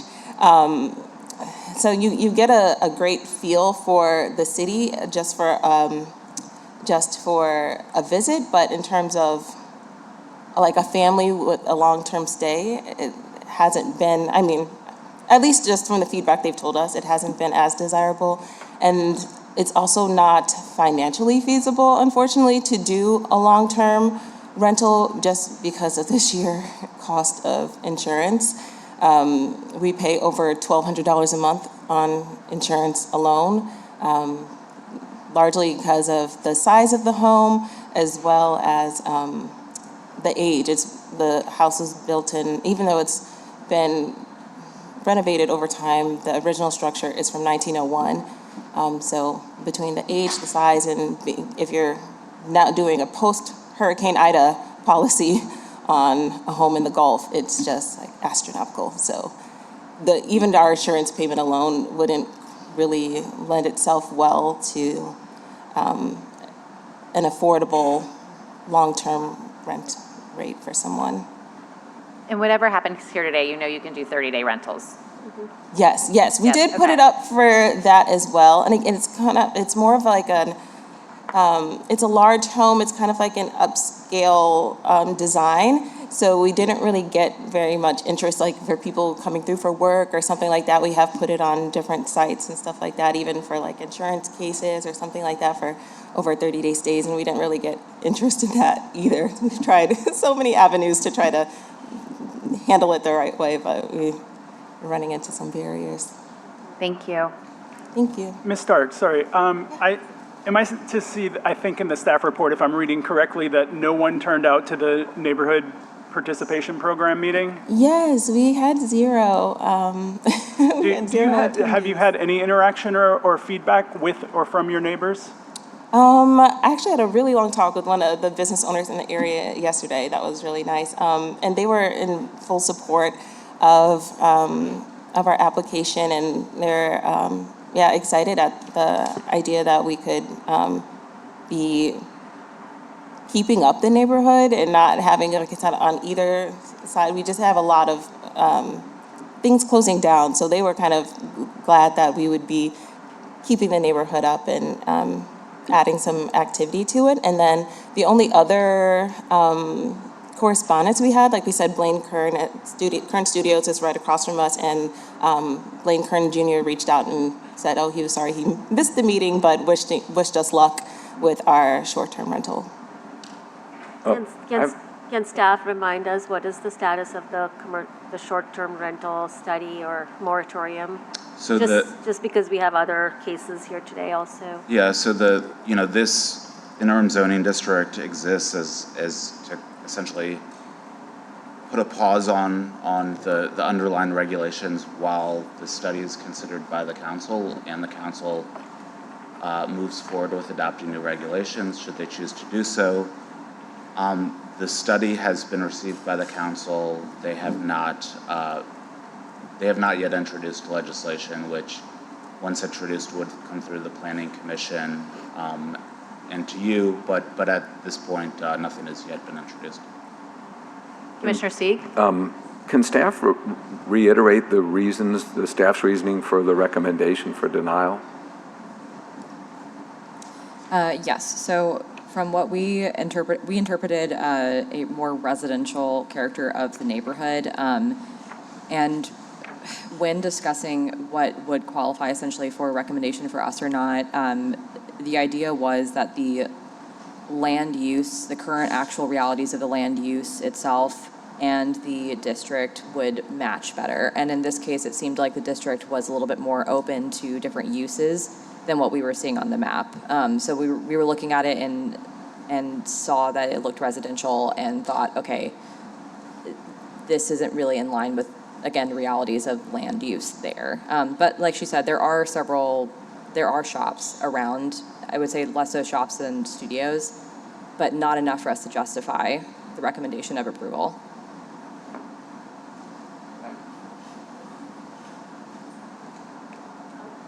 How do we feel about approving these case-by-case based, situations when there's a moratorium and before the study is actually approved?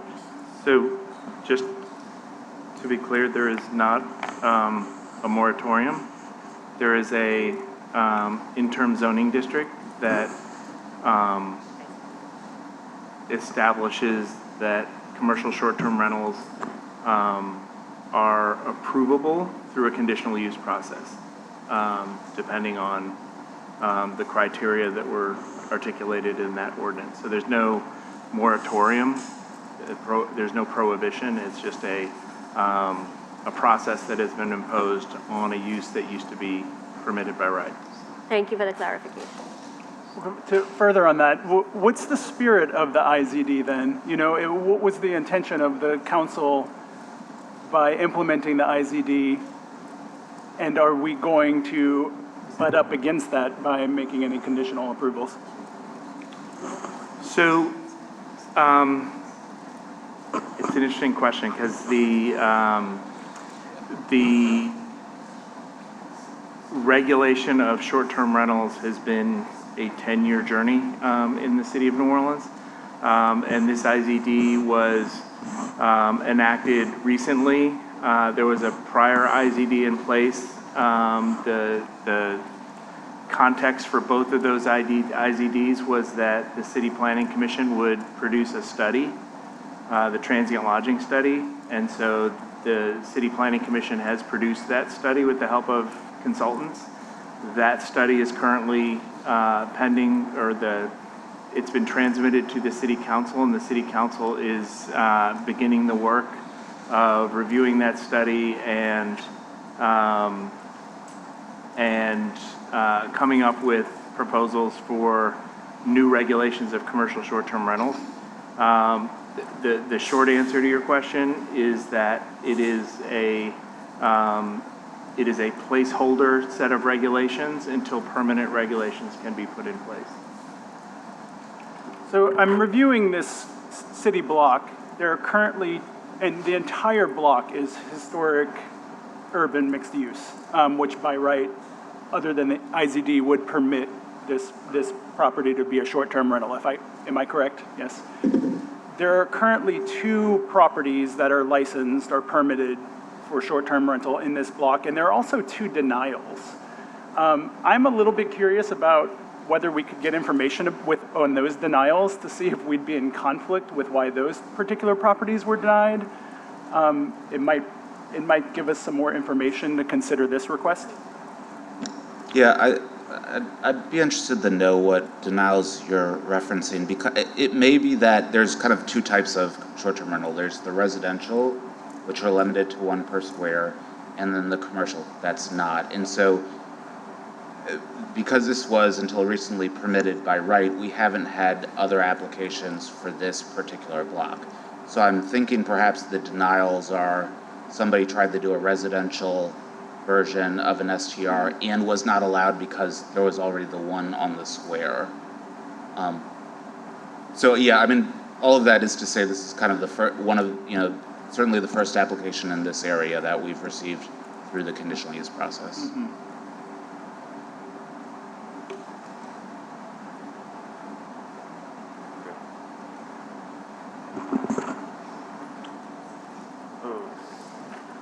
Any other questions?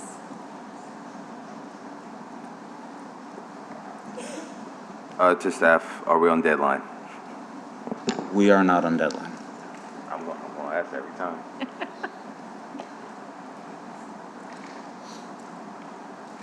Walk us through here with the conditional use and say that the short-term rental permit's for 1 year.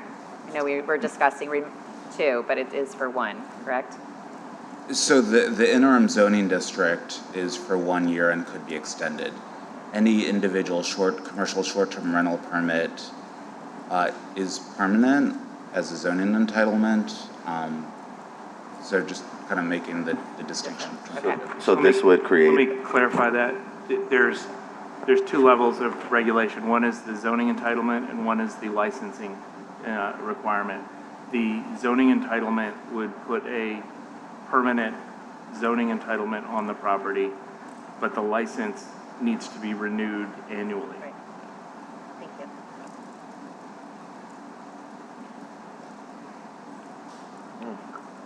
Thank you. Thank you.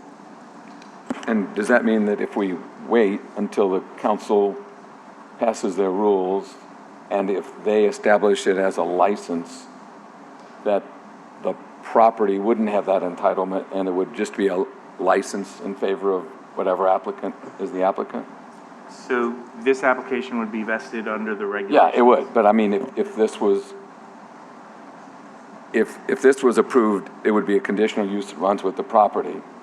If the property waited to apply once the council acts, and the council sets up the license as being a license and no longer a land use entitlement, then it wouldn't run with the land. Mm-hmm.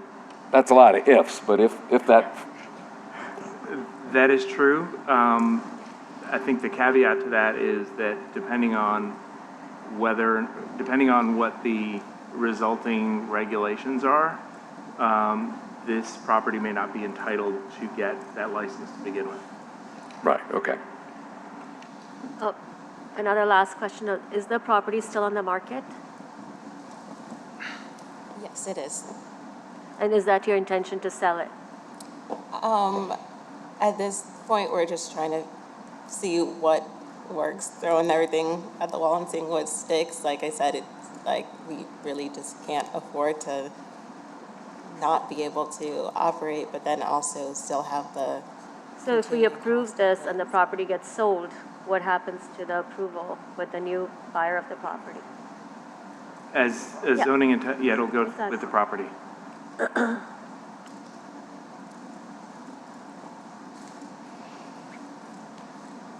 All right, team, another interesting docket item. I know. One side of the block is completely warehouses, the other side is a historical. Is it under HCLC control right there? Let me I don't check know if really it goes all the way quickly. to Brooklyn. I don't believe so, but Yeah. let me Does not. double check that. No.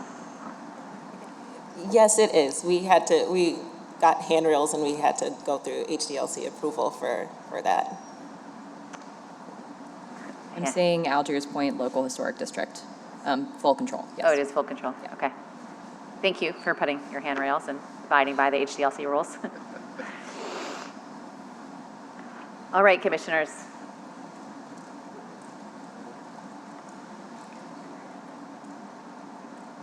I think I'll start with a motion. Ms. Starks, I just want to say, this is a tough situation because of our current short-term rental climate, and puts us in a precarious position, of course, to support our residents in economic development, affording a home, but my interpretation, at least, of the spirit of this interim zoning district and us trying to figure out the best way forward is going to prevent me from supporting a recommendation for approval. I think that, personally, I wish you could do this, but I think looking at what we have to review on the docket today, in addition to what I interpret the IZD as, is that this is not the right time to permit this. So I make a motion for denial, with staff recommendation of denial for zoning docket 2126. I second it, unfortunately, just because I feel that if the property is sold, that will carry over to the next owner, and we don't know how they will treat it. And there's many other reasons that Commissioner Poche also outlined.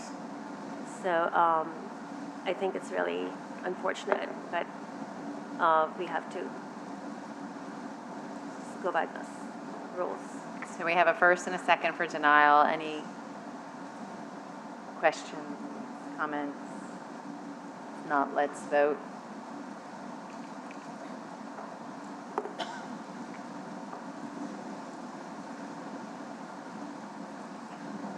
The motion carries, so it is a denial. You will have an opportunity to go to City Council.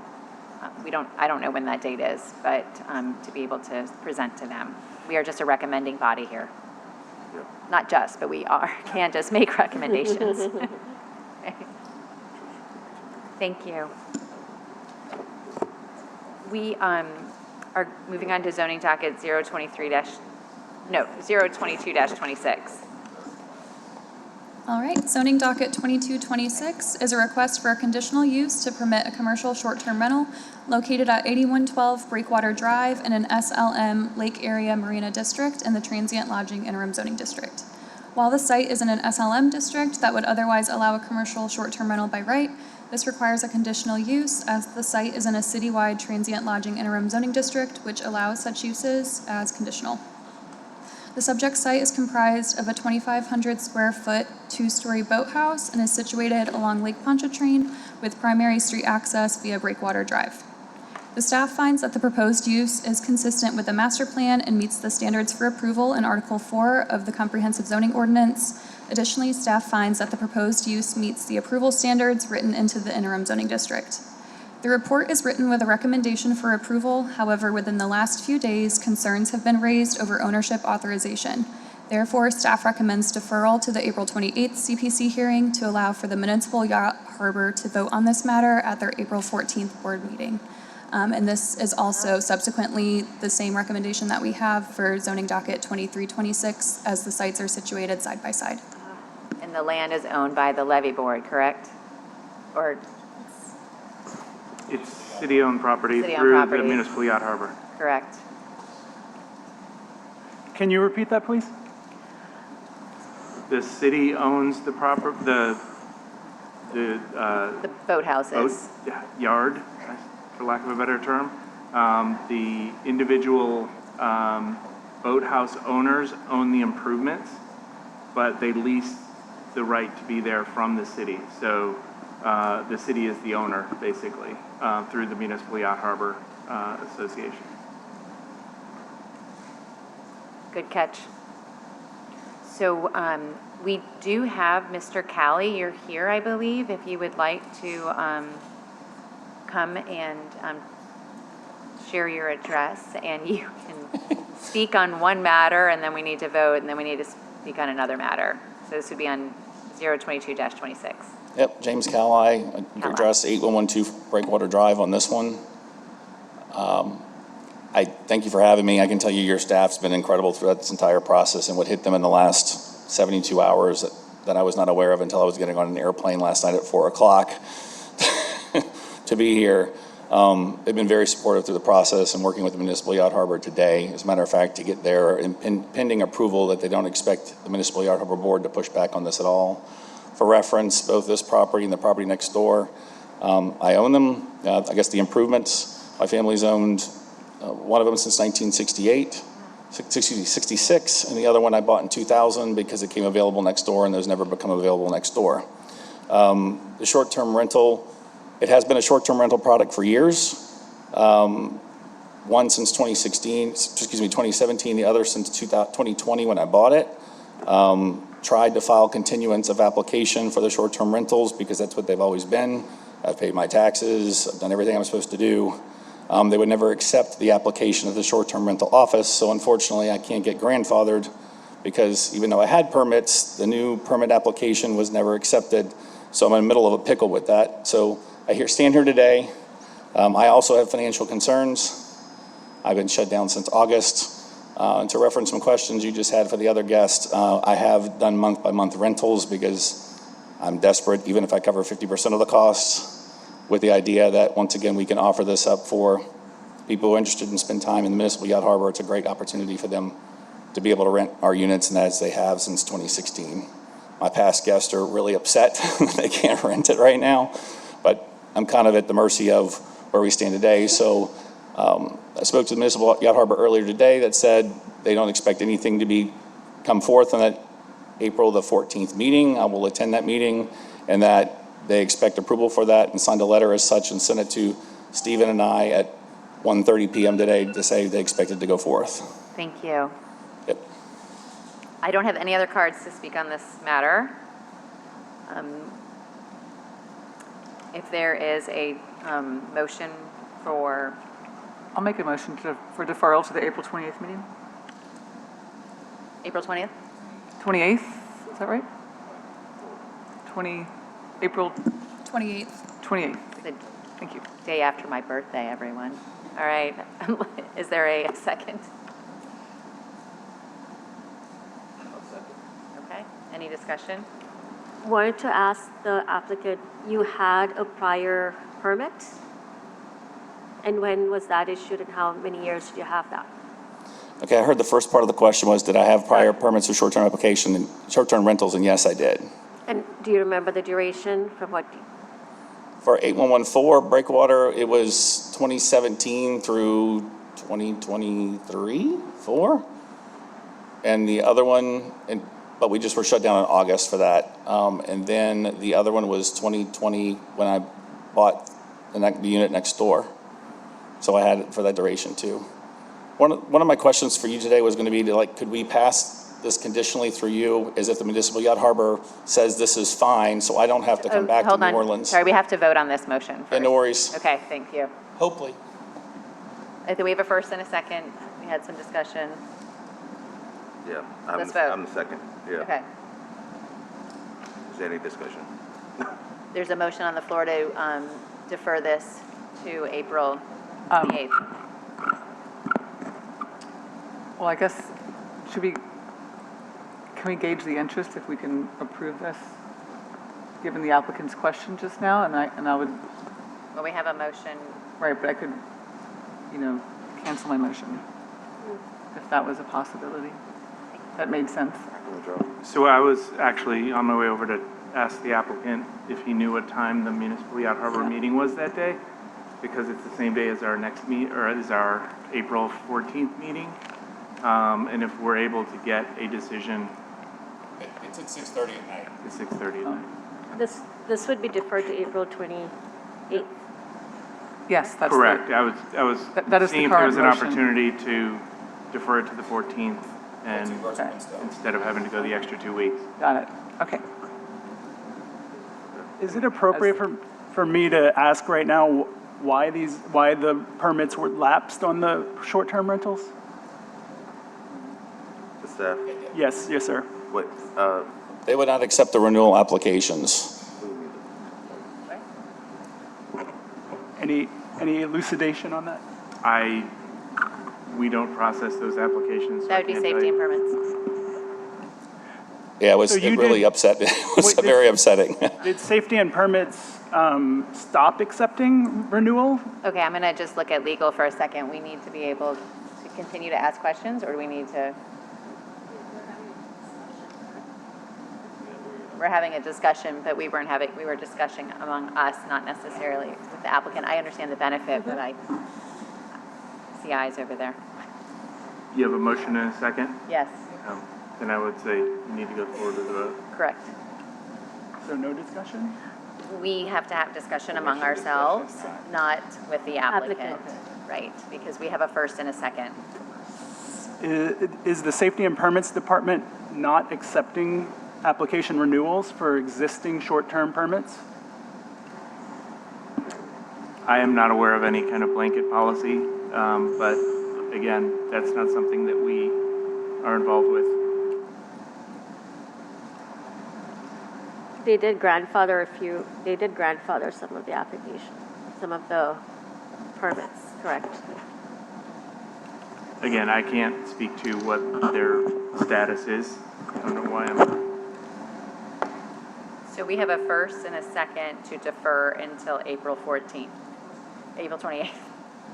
And would it be possible in that time to get more information about specifically his process to apply for the renewal? I think you can also look on One Stop Shop and see if their permit actually was applied for. The status does show expired through One Stop. And does it show when it was applied for?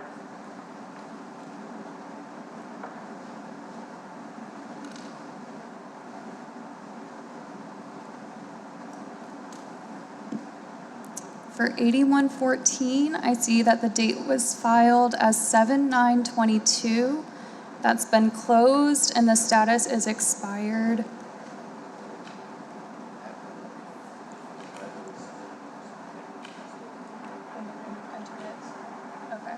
You know, what we can do is reach out to the STR Bureau and see if we can get an accurate status on that.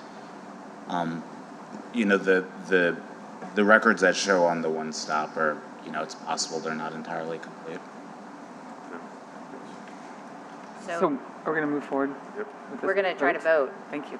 Yeah, even if we defer this, you know, I would feel after we defer it to the 28th date and after your findings, I would feel comfortable if it was truly something where it was just not renewed. But just to approve it just otherwise would be a completely different issue. Correct, and we have the approval of who applied for the permit, who's getting approval, who's the ownership structure. We've got a couple things that we got to figure out here, you know, as well. Did you apply for the permit or did somebody else? So let's vote on the So motion. if we can get some clarity from the staff, that would be great.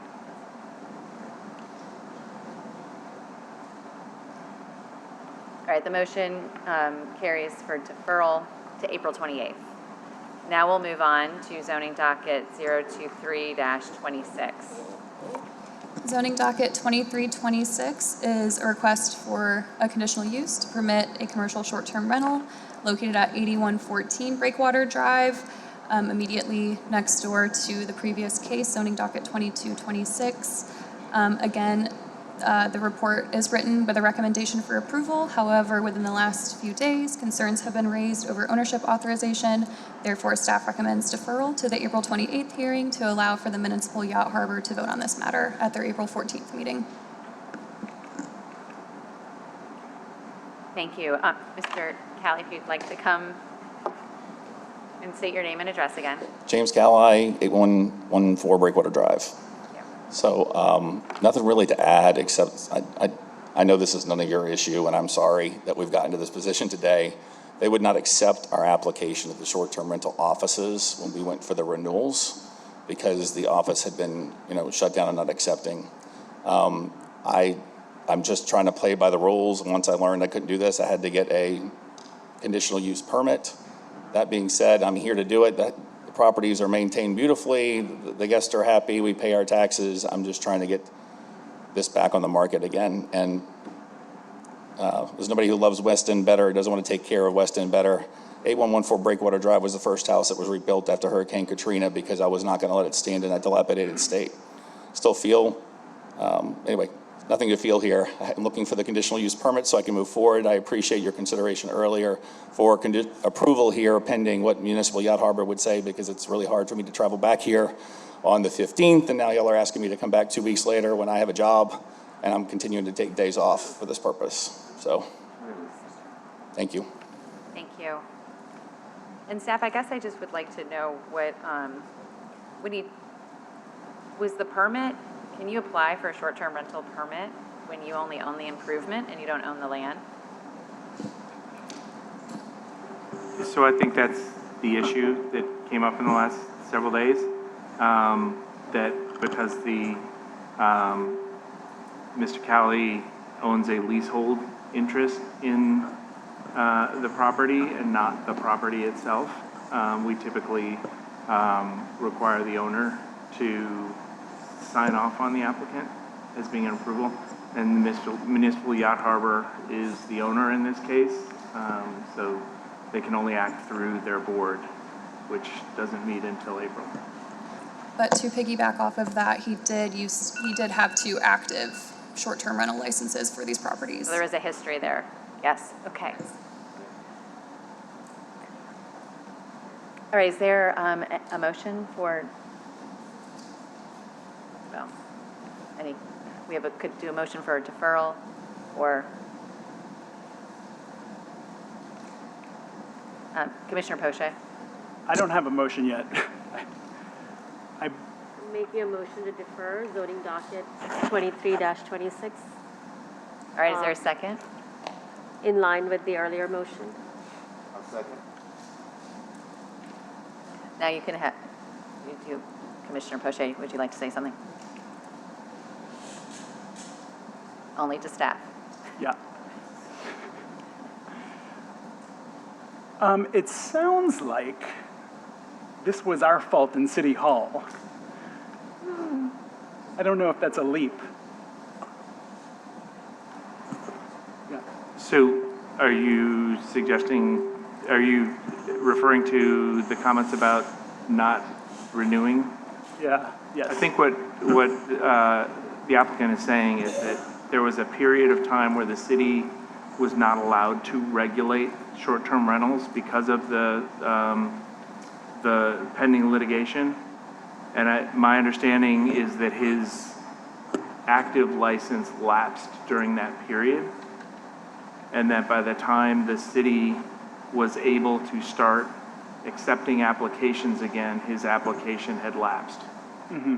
And so they could not accept it because under the rules at the time, with an IZD in place not allowing the city to accept new applications, he was prohibited from applying So to no fault of his own, his license is lapsed. That is correct. So my position now has actually changed. I think I would both support approval and make a motion to, I'm not making a motion, but make a motion to consider the previous docket item, especially because he lives out of town. He's been a good steward of these properties for almost 10 years. There's been no, at least verbal reports of any violations. I haven't researched that myself. And I think that perhaps this would merit an approval. But he doesn't own the property, so that's why it would be difficult for us to approve something that is not owned by this individual. Right, so I think staff's recommendation is just that. But the question is whether he has the authority to be here asking for it without the consent of the Municipal Yacht Harbor. Yes. And we also have to research in the actual lapse of the previous Understood. the permit, because it is something that the applicant has said, but it has not been researched to be actually 100% correct. And all very valid concerns about coming back to New Orleans. I mean, yes. Okay, we have a first and a second. We've had some discussion. Let's vote.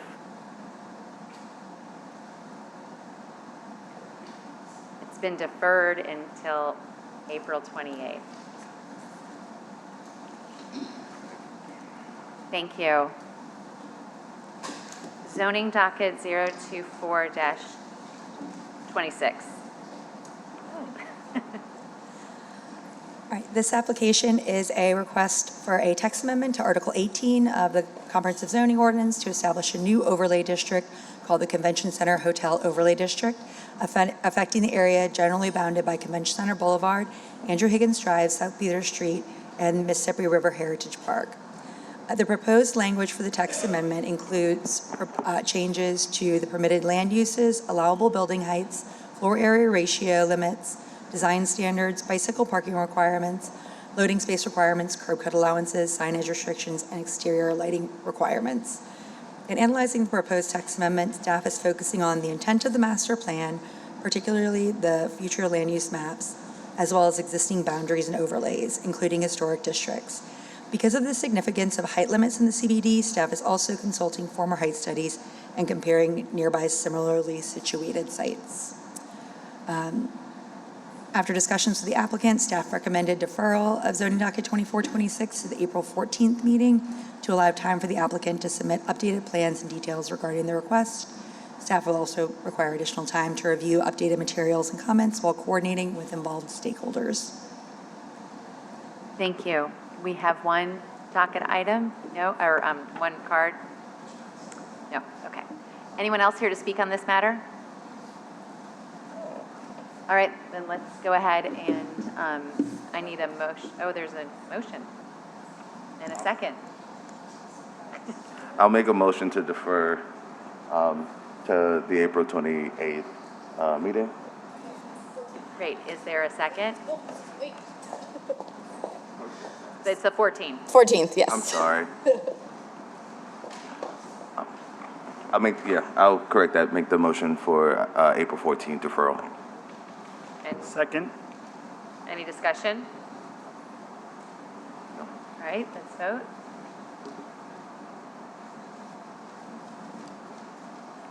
Five yeas. The motion carries. Thank you. We're going to move on to zoning docket 02526. Zoning docket 2526 is a request by Rouse Land Company to amend Article 24 of the CZO to establish permissions, size restrictions, and additional regulations for detached signage that extends over driveways or other entry or exit points to a site in the MU1 Medium Intensity Mixed Use District. The request was prompted by the applicant's desire to install a detached sign for the Rouse's grocery store located on North Carrollton Avenue in Mid-City.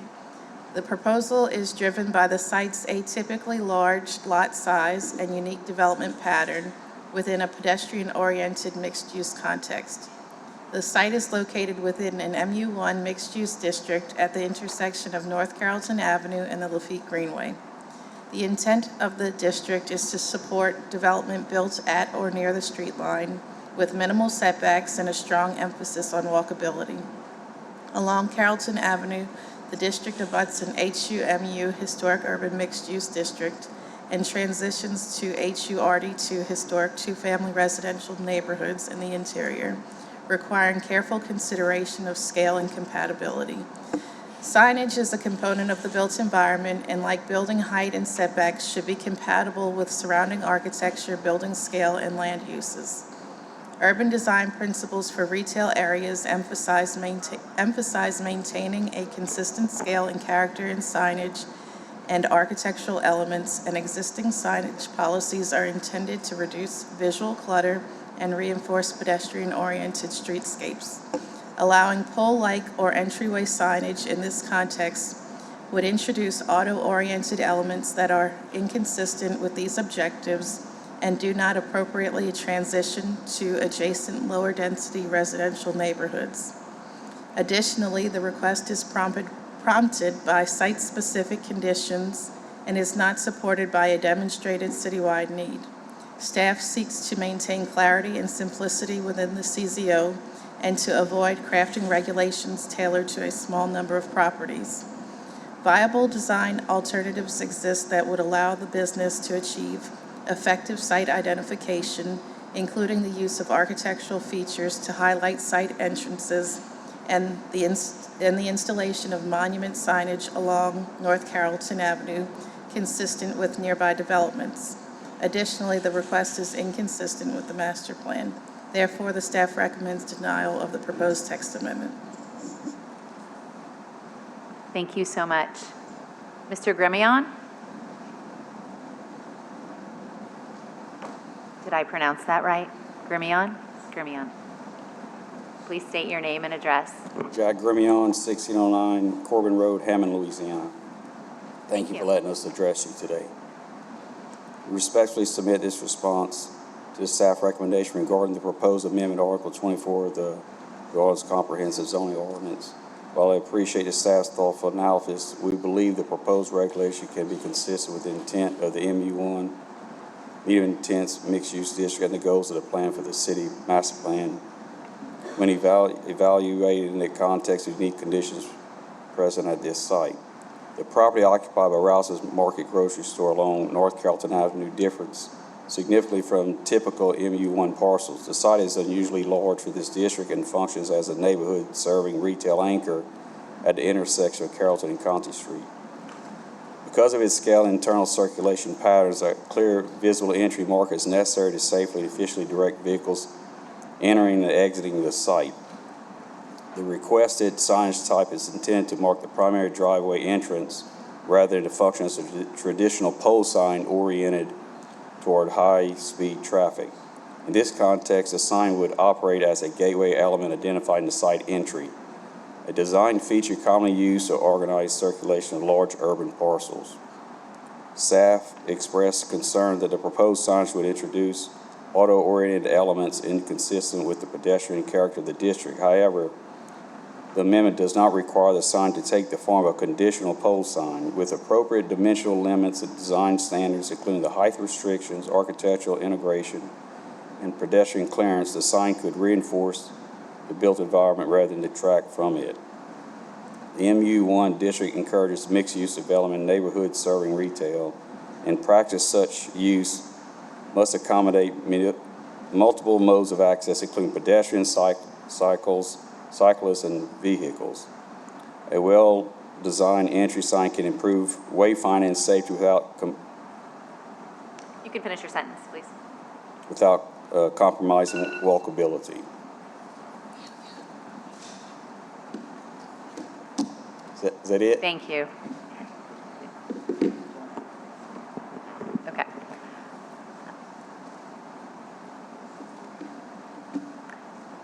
I don't have any other cards in support or opposition. Is that correct? Okay. Commissioners, do you have any questions?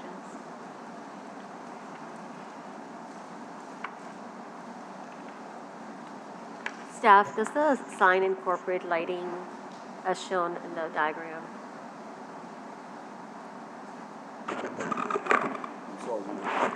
Asking the staff. Can you repeat your question? Does it incorporate lighting as shown in the? Is there lighting? I believe it's internally illuminated, but it doesn't project outward. What about the lamp posts on the side? Those are not considered part of the sign, but they are traditional light bulbs. And that's something that's new, it's not existing. Currently, they have two brick pillars without the lighting. Was there previously a sign there? No. Yeah, I'm looking Not that at, I'm aware of. Yeah, I'm looking on Google Maps at the entry. There's what wants to be a bracket, but Yeah. I don't know. Can you remind me, what was the staff recommendation? Denial. And the denials in the spirit of that the signage would promote more auto-oriented experience over the pedestrian experience that is currently being designed for. Correct? Okay. It would allow essentially pole signs. So One thing to mention is safety and permits determine that that proposed sign right here would be classified as a pole sign under the existing definitions of the CZO. And so the proposal would be to allow pole signs in all MU1 districts. So there's a ripple effect that if we are to move forward with this, that this would open up floodgates about pole signs. Okay, that's helpful.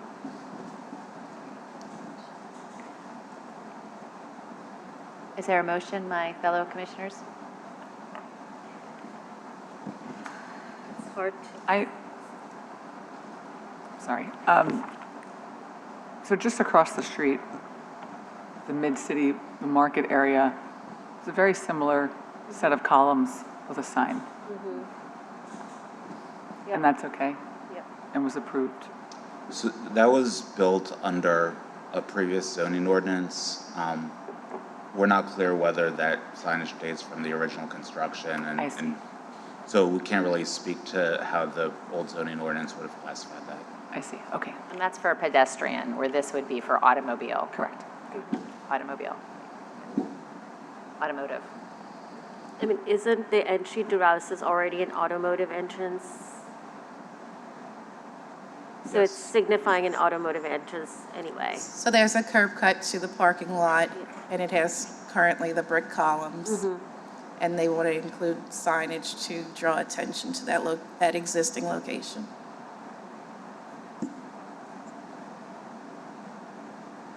Have there been any accidents right there? Trying to get in and out of that area? No? Okay.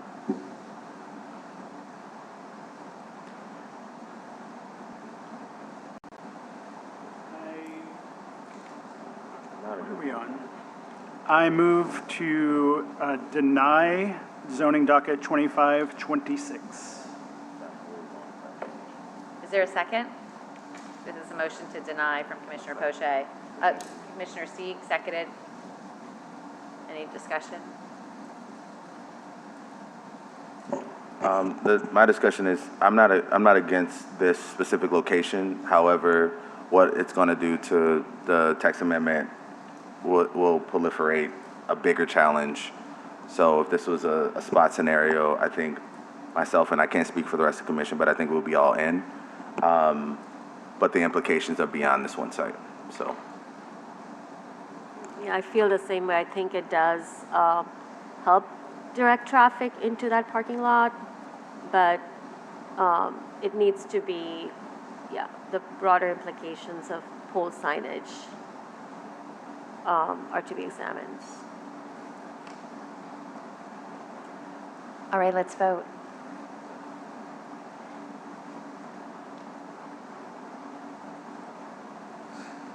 That's 6 yeas. The motion carries.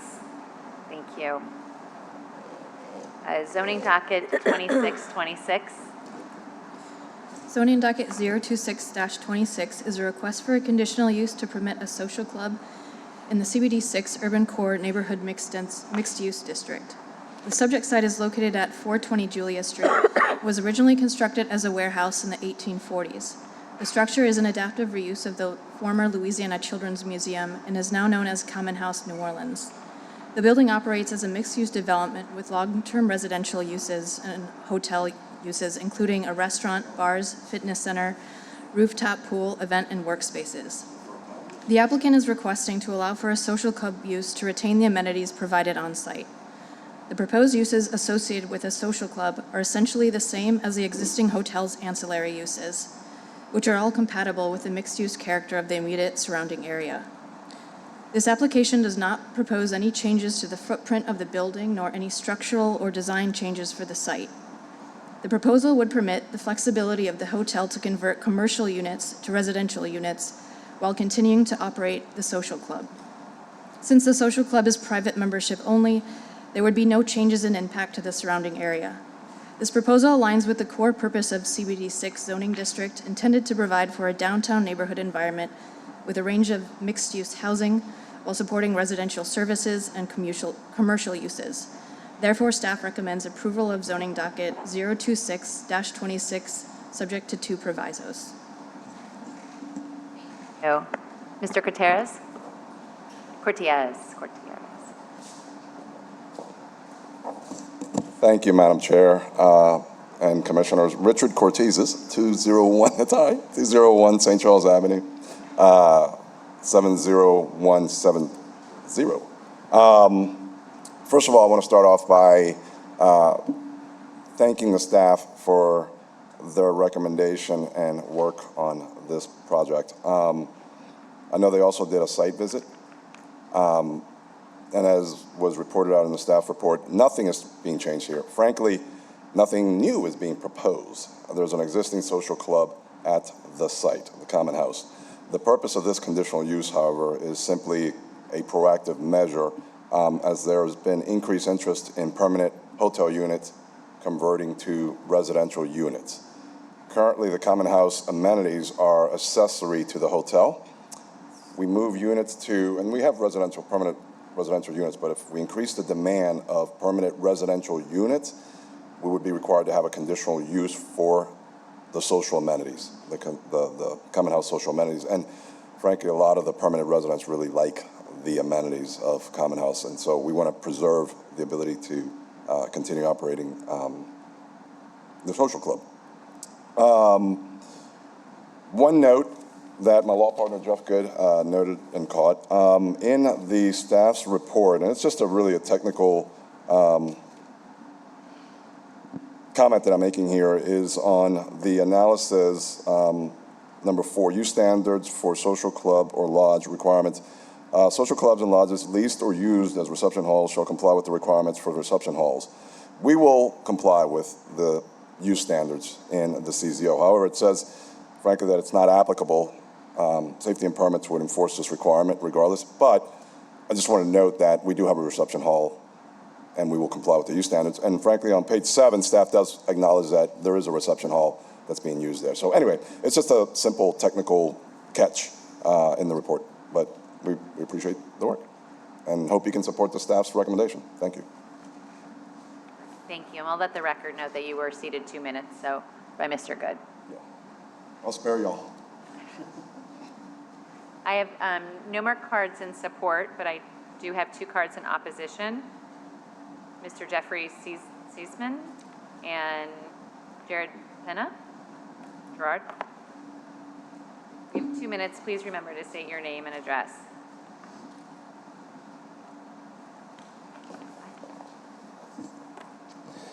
Good afternoon, Council.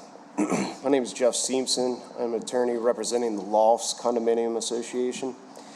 That association is located directly next door at 402 Julia Street. At the outset, I want to be clear that the Lofts is not opposed to a reasonable and lawful use of this property. The Warehouse District has long functioned as a mixed-use neighborhood, and our clients recognize the importance of maintaining a balance between commercial activity and residential livability. Our concern is not with the concept of a social club itself, but with whether the use being requested accurately reflects the operation that is currently being conducted and proposed to continue. The applicant seeks approval for a social club conditional use. However, the operator's own website describes an establishment that hosts private weddings, corporate events, and other large gatherings with full catering, live bands, DJs, and bar service. These events are marketed for booking and are not limited to members. When an establishment regularly hosts events of that nature and scale, it begins to resemble a commercial event venue or assembly use rather than a membership-based social club. This distinction matters because the CZO requires the council to evaluate conditional uses based on their actual operation characteristics and their compatibility with surrounding properties. In this case, the subject property is immediately adjacent to the Lofts condominium units whose owners live there full-time. Large events of the type advertised inherently bring increased traffic, rideshare activity, late-night noise, and alcohol-related disturbances. Those impacts are significant considerations when determining whether a conditional use is appropriate.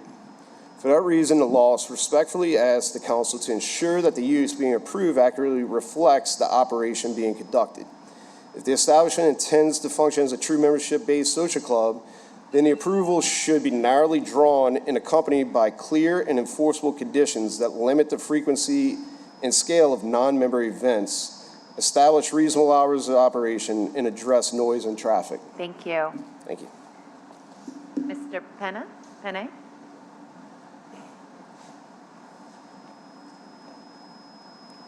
Thank you. My name is Gerard Pena. I live at 402 Julia Street.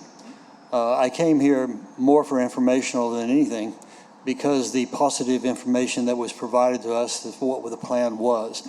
I received a letter from the attorney saying there was going to be an application for this and not saying exactly what was going to happen. As I have my condo, I share a common wall with the common house. As I lay in my bed, my pillow is about 2 feet away from the interior of the social house. And I wanted to make sure that nothing was going to change relative to that. Apparently, they're not. However, there's also been less than amicable relationship between the management of the social house and the facility and our condominium. Exterior events have been used, have been held adjacent to our building, and the people who live on the back of our building facing the courtyard have had external speakers, which we are told is in violation of the city ordinances, and have been told to just get used to it. I think those sorts of things need to be addressed so that they can be a better partner and a more collegial neighbor than they have shown to be in the past. Thank you. Thank you, sir. I don't have any other cards here to speak on this matter, so the applicant will be able to have time to rebut. Thank you. And if there's two of you, you have 4 minutes. Jeff Good at Jones Walker, 201 St. Charles Avenue, New Orleans, Louisiana 70170. Regarding the reception facilities, it's coincidental that Mr. Cortez raised that earlier because of the staff report. The current use does include reception facilities, as do most hotels in New Orleans. And so that is definitely part of the current use of the property and would maintain part of the use of the property as well. So we're not denying that the website talks about reception facilities, and we didn't know that was going to be raised today, but we certainly recognize that that's in the report and will continue to be so. We have and continue to work with the neighbors. It's a livable area in downtown New Orleans, and we recognize that there are some neighbors who take issues with parts of the project. We've been working with them from the beginning at 2 minutes, right? We have also met with the city on site with Rachel Kemble, the Senior Environmental Health Compliance Officer of the New Orleans, with Wheeler Manchuri, and with Catherine Blanco DeLoso as well about the speakers. And so we've been in touch with the city and working through that. Those are not really the issues before us today.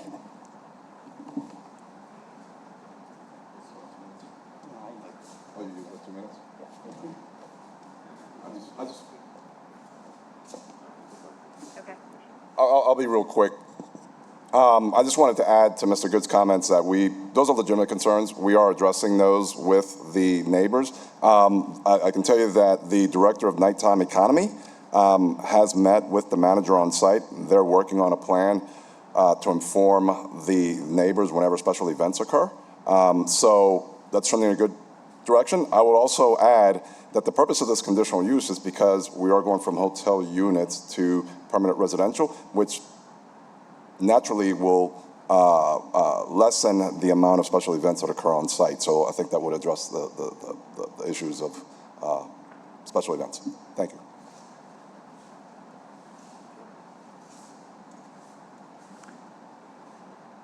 Commissioners, just to let the record know, Commissioner Josie Gopada has left, so it is us here now. And any questions?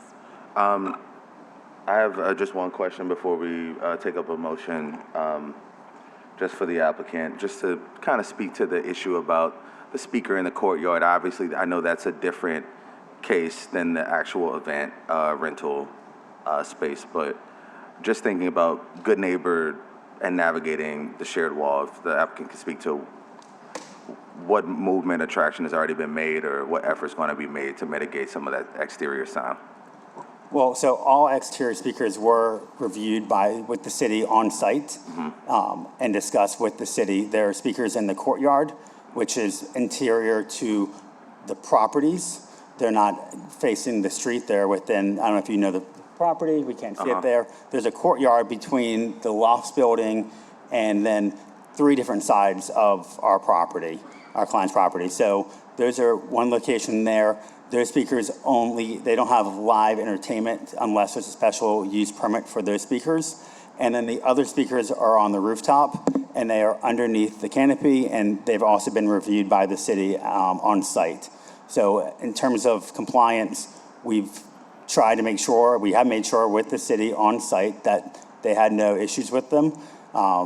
We do monitor the noise levels, and there are city ordinances in effect, and they will continue to comply with all noise ordinances that are in the city. Thank you. I'll make a motion. Are you going to make a motion? Just a quick last question to the applicant. Are you familiar with and okay with the provisos and the application? Okay, I'll make a motion for approval of zoning docket item 02626, subject to 2 provisos. Commissioner Flickle, second.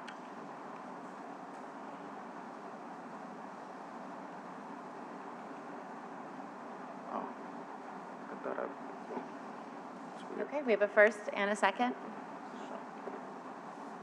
Right? Oh, is it not? There you go. Okay, we have a first and a second to accept for approval. Any discussion, questions? I'm going to vote in support, but I do ask Common House to be a good neighbor because those loft units right there are definitely impacted from the noise. And I haven't heard so much over the years, but in the beginning there were a lot of parties there in that courtyard that affected the quality of life for the owners of the loft. And we just don't want that to happen. They've been good owners there for a long time. And you guys, expanded on the parking lot. And so just please keep that in mind.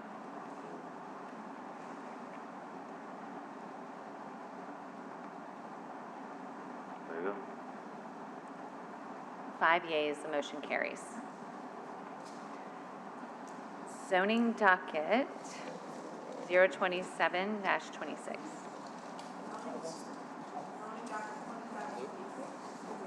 Uh-oh, I think your mic is off.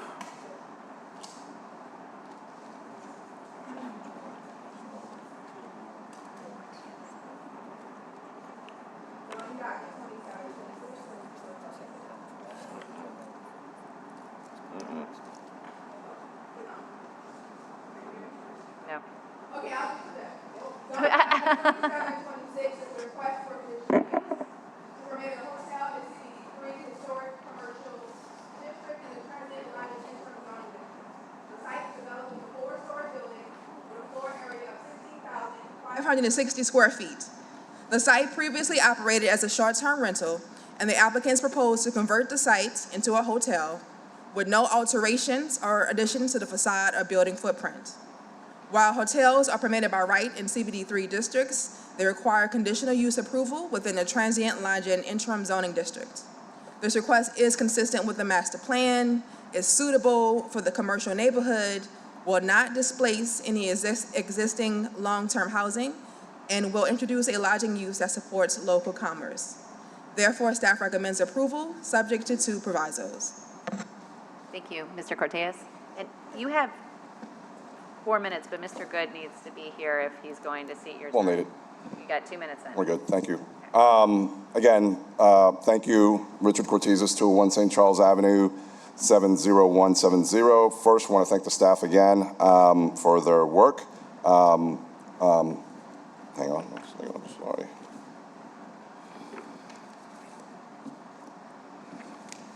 My apologies, I have the next.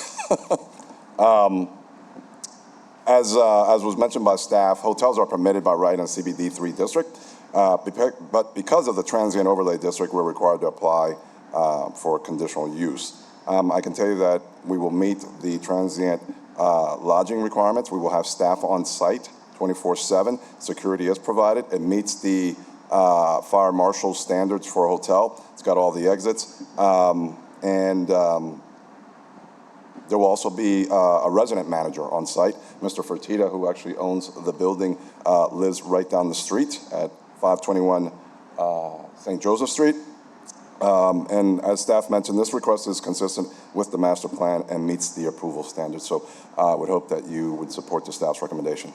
Thank you. Thank you. It doesn't look like I have any cards in opposition or anybody else here to speak. Is there a motion or a question?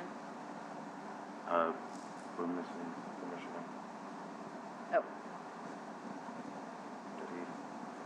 We'll have to hold for a moment.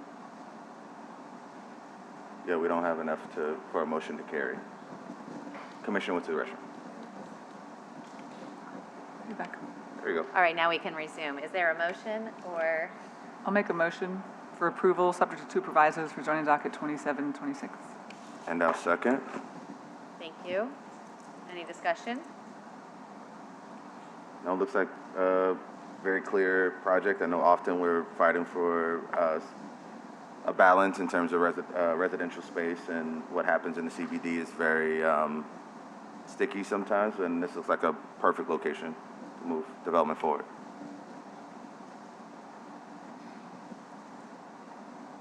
All right, let's vote.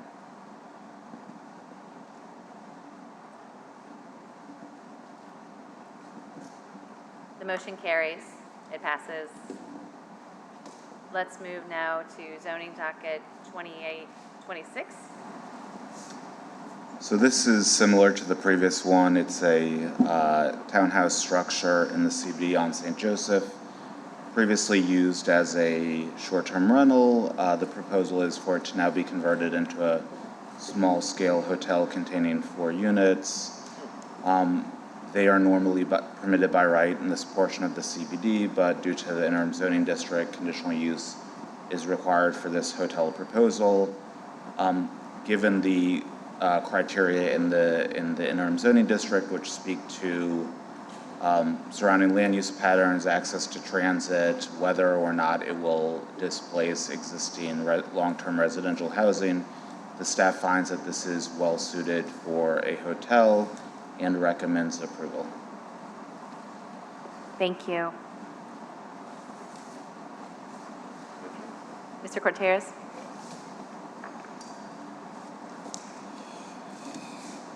Again, thank you. Richard Cortez, 201 St. Charles Avenue, New Orleans, Louisiana, 70170. Again, I want to thank the staff for their support. The review of this matter, again, hotels are permitted by right in the zoning district. Lobby will be provided, 24/7 security will be provided. In this specific situation, Mr. Fertitta actually lives in the building as well. So there'll be 24-hour service there if any of the guests have any questions or issues. Meets the state fire marshal requirements, the NFPA requirements, and we'll have security. Again, this is consistent with the master plan and meets all of the approval standards. This property, by the way, is directly across the street from the CAC. Thank you.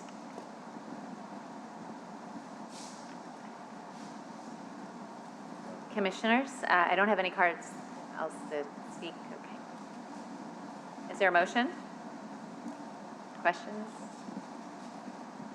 Staff recommendations, approval? I'll move approval, subject to two provisos for zoning docket 2826. Thank you. Is there a second? Oh, Commissioner Steek, second. Thank you. Any discussion?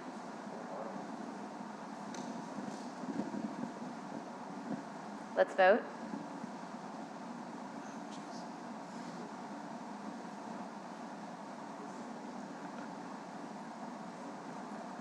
The motion carries.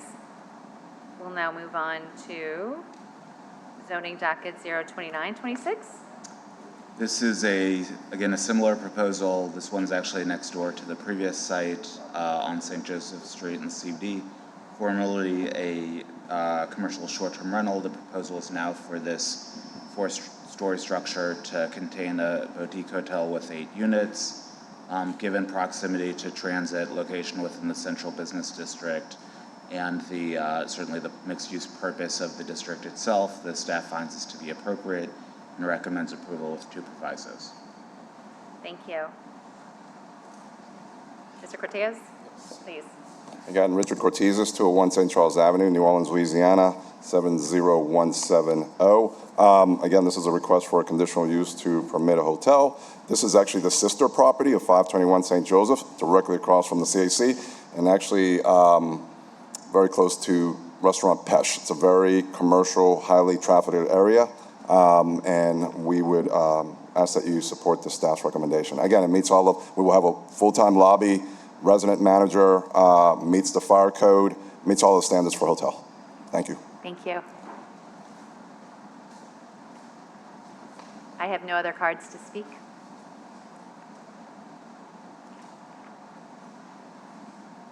Questions, motions?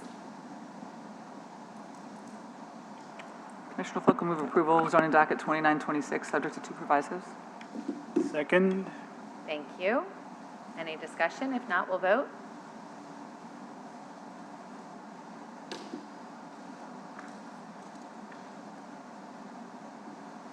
Five yeas, the motion carries. Thank you.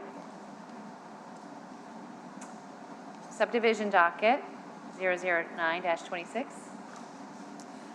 All right, subdivision docket 00926 is a request to modify the boundary between 2 adjacent lots along Earhart Boulevard to facilitate the redevelopment of multifamily housing at the Marrero Commons site. The request requires CPC approval because it involves more than 2 acres. Historic urban multifamily residential zoning districts where the subject property is located are among the few residential districts where multifamily housing is permitted by right. The subject property's future land use designation is residential medium density pre-war. Multifamily dwellings that are compatible with the surrounding residential neighborhood, especially when located in proximity to major transportation corridors, are promoted among the range of uses in this future land use category. The proposal is consistent with the goal of the RMD PRE category, which is to preserve the character and scale of pre-war residential areas with a variety of housing types and sizes. This FLUM designation explicitly includes development that can support higher densities, promoting the adaptive reuse of historic structures with higher densities, especially when a project is providing significant public benefits, such as long-term affordable housing. Thus, the proposal furthers the goals and intentions of the master plan. Therefore, staff recommends approval of SD 009-26, subject to 1 proviso. Thank you. Do we have an applicant here to speak on this matter? I can tell you're the third, but I can't read your handwriting. Yeah, I apologize. Good afternoon. My name is Alvin Meester, the third. Okay. 909 Poitras, New Orleans, Louisiana. I'm an attorney with Cher Garner. We're representing Hano in connection with this application. Basically, it's a simple lot line adjustment that will facilitate the future redevelopment of the area. And I'm here if you have any questions. If not, please approve this application. Thank you. How many housing units will be able to? Right now, it's more, it's in the planning stages. Okay. So some, okay, thank you. I have no cards, yes, I have no more cards for any of the docket items yet today. Just a quick question for staff. The application says tentative approval. Just wondering if that's a technical error or if anything's changed. No, it's tentative insofar that the U.S. Commission would be approving it contingent on sort of the paperwork, back-end aspects of the process being completed, as is the case for essentially every subdivision. Got it. Okay. Then I'm willing to move forward if there's no other comment. I move the motion to approve subdivision docket item 00926 for tentative approval subject. One proviso. One proviso. Commissioner Flick will second. Thank you. Any discussion? Let's vote.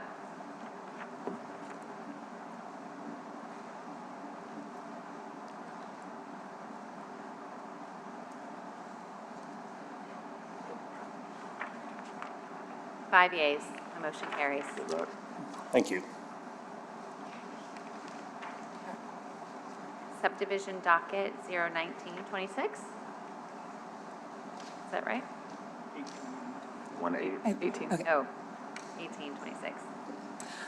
So subdivision SD 01826 is a request to subdivide one lot into two lots to accommodate an existing single-family residence and an accessory structure that currently encroaches on the required setback. Specifically, this is a re-subdivision of Lot 29A and Lots 31 into Lots 31A and 29B, which measure approximately 75,708 square feet in area and 23,132 square feet in area, respectively. Neither the proposed subdivision nor use depart from the intended use of the land. Therefore, this request is not in conflict with the master plan.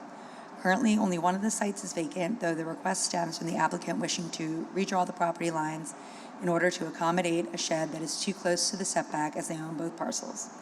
The applicant's proposal is consistent with the future land use place designation of RSF POST, residential single-family post-war, the goal of which is to ultimately preserve existing semi-rural character. Therefore, staff recommends approval of SD 1826, subject to one proviso found in the staff report. And the staff planner for this item, who I'm reading it for, got a note from the applicant that they couldn't make it today. And do you want me to read this right now before discussion? Sure. Their note, sorry. Yeah, that if CPC is okay with the request, they have no objection to you moving it forward without them being here. But if y'all choose to defer it to the 24th, that's also no problem. Thank you. And to confirm, it's tentative approval as noted in the report? Yes, Yeah, same. okay. Yeah, for subdivision. Okay, I have no cards then. Is there a motion? I'll move approval. Thank you. Tentative Commissioner approval. Flick. Is there a Subject to second? one proviso. A second? Thank you, Commissioner Jordan. Any discussion? All right, let's vote.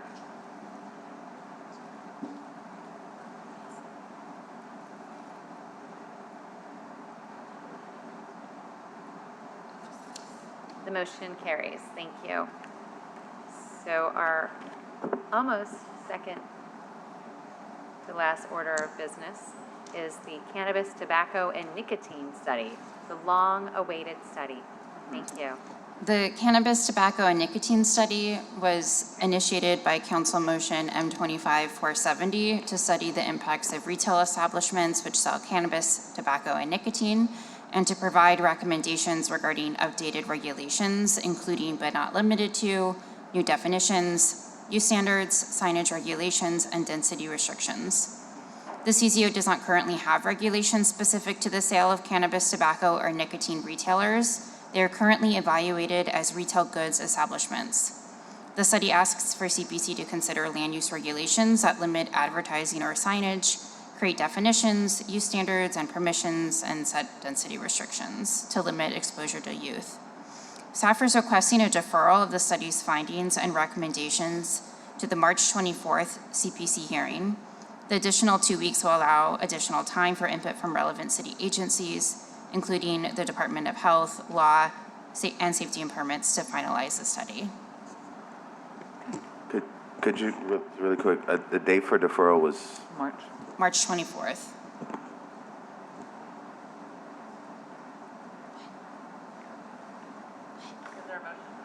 I'll make a motion for deferral to the March 24th meeting.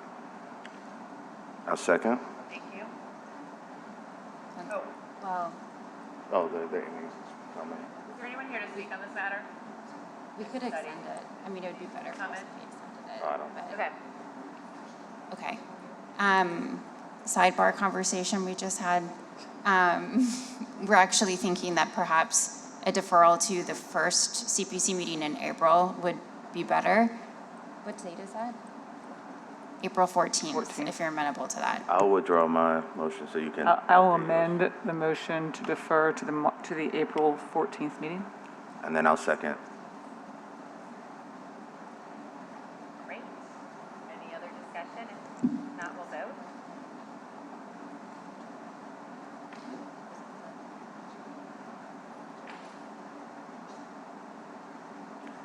carries. This has been deferred to April 14th.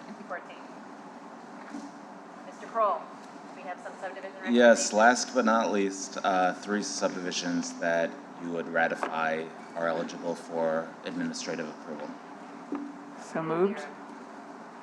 I did it. Commissioner Poche, did you second, or did you make a motion? I did. I said so moved. Commissioner Flick? It was me. Okay. Is there a second? Second. Any discussion? All right, let's vote. Subdivision.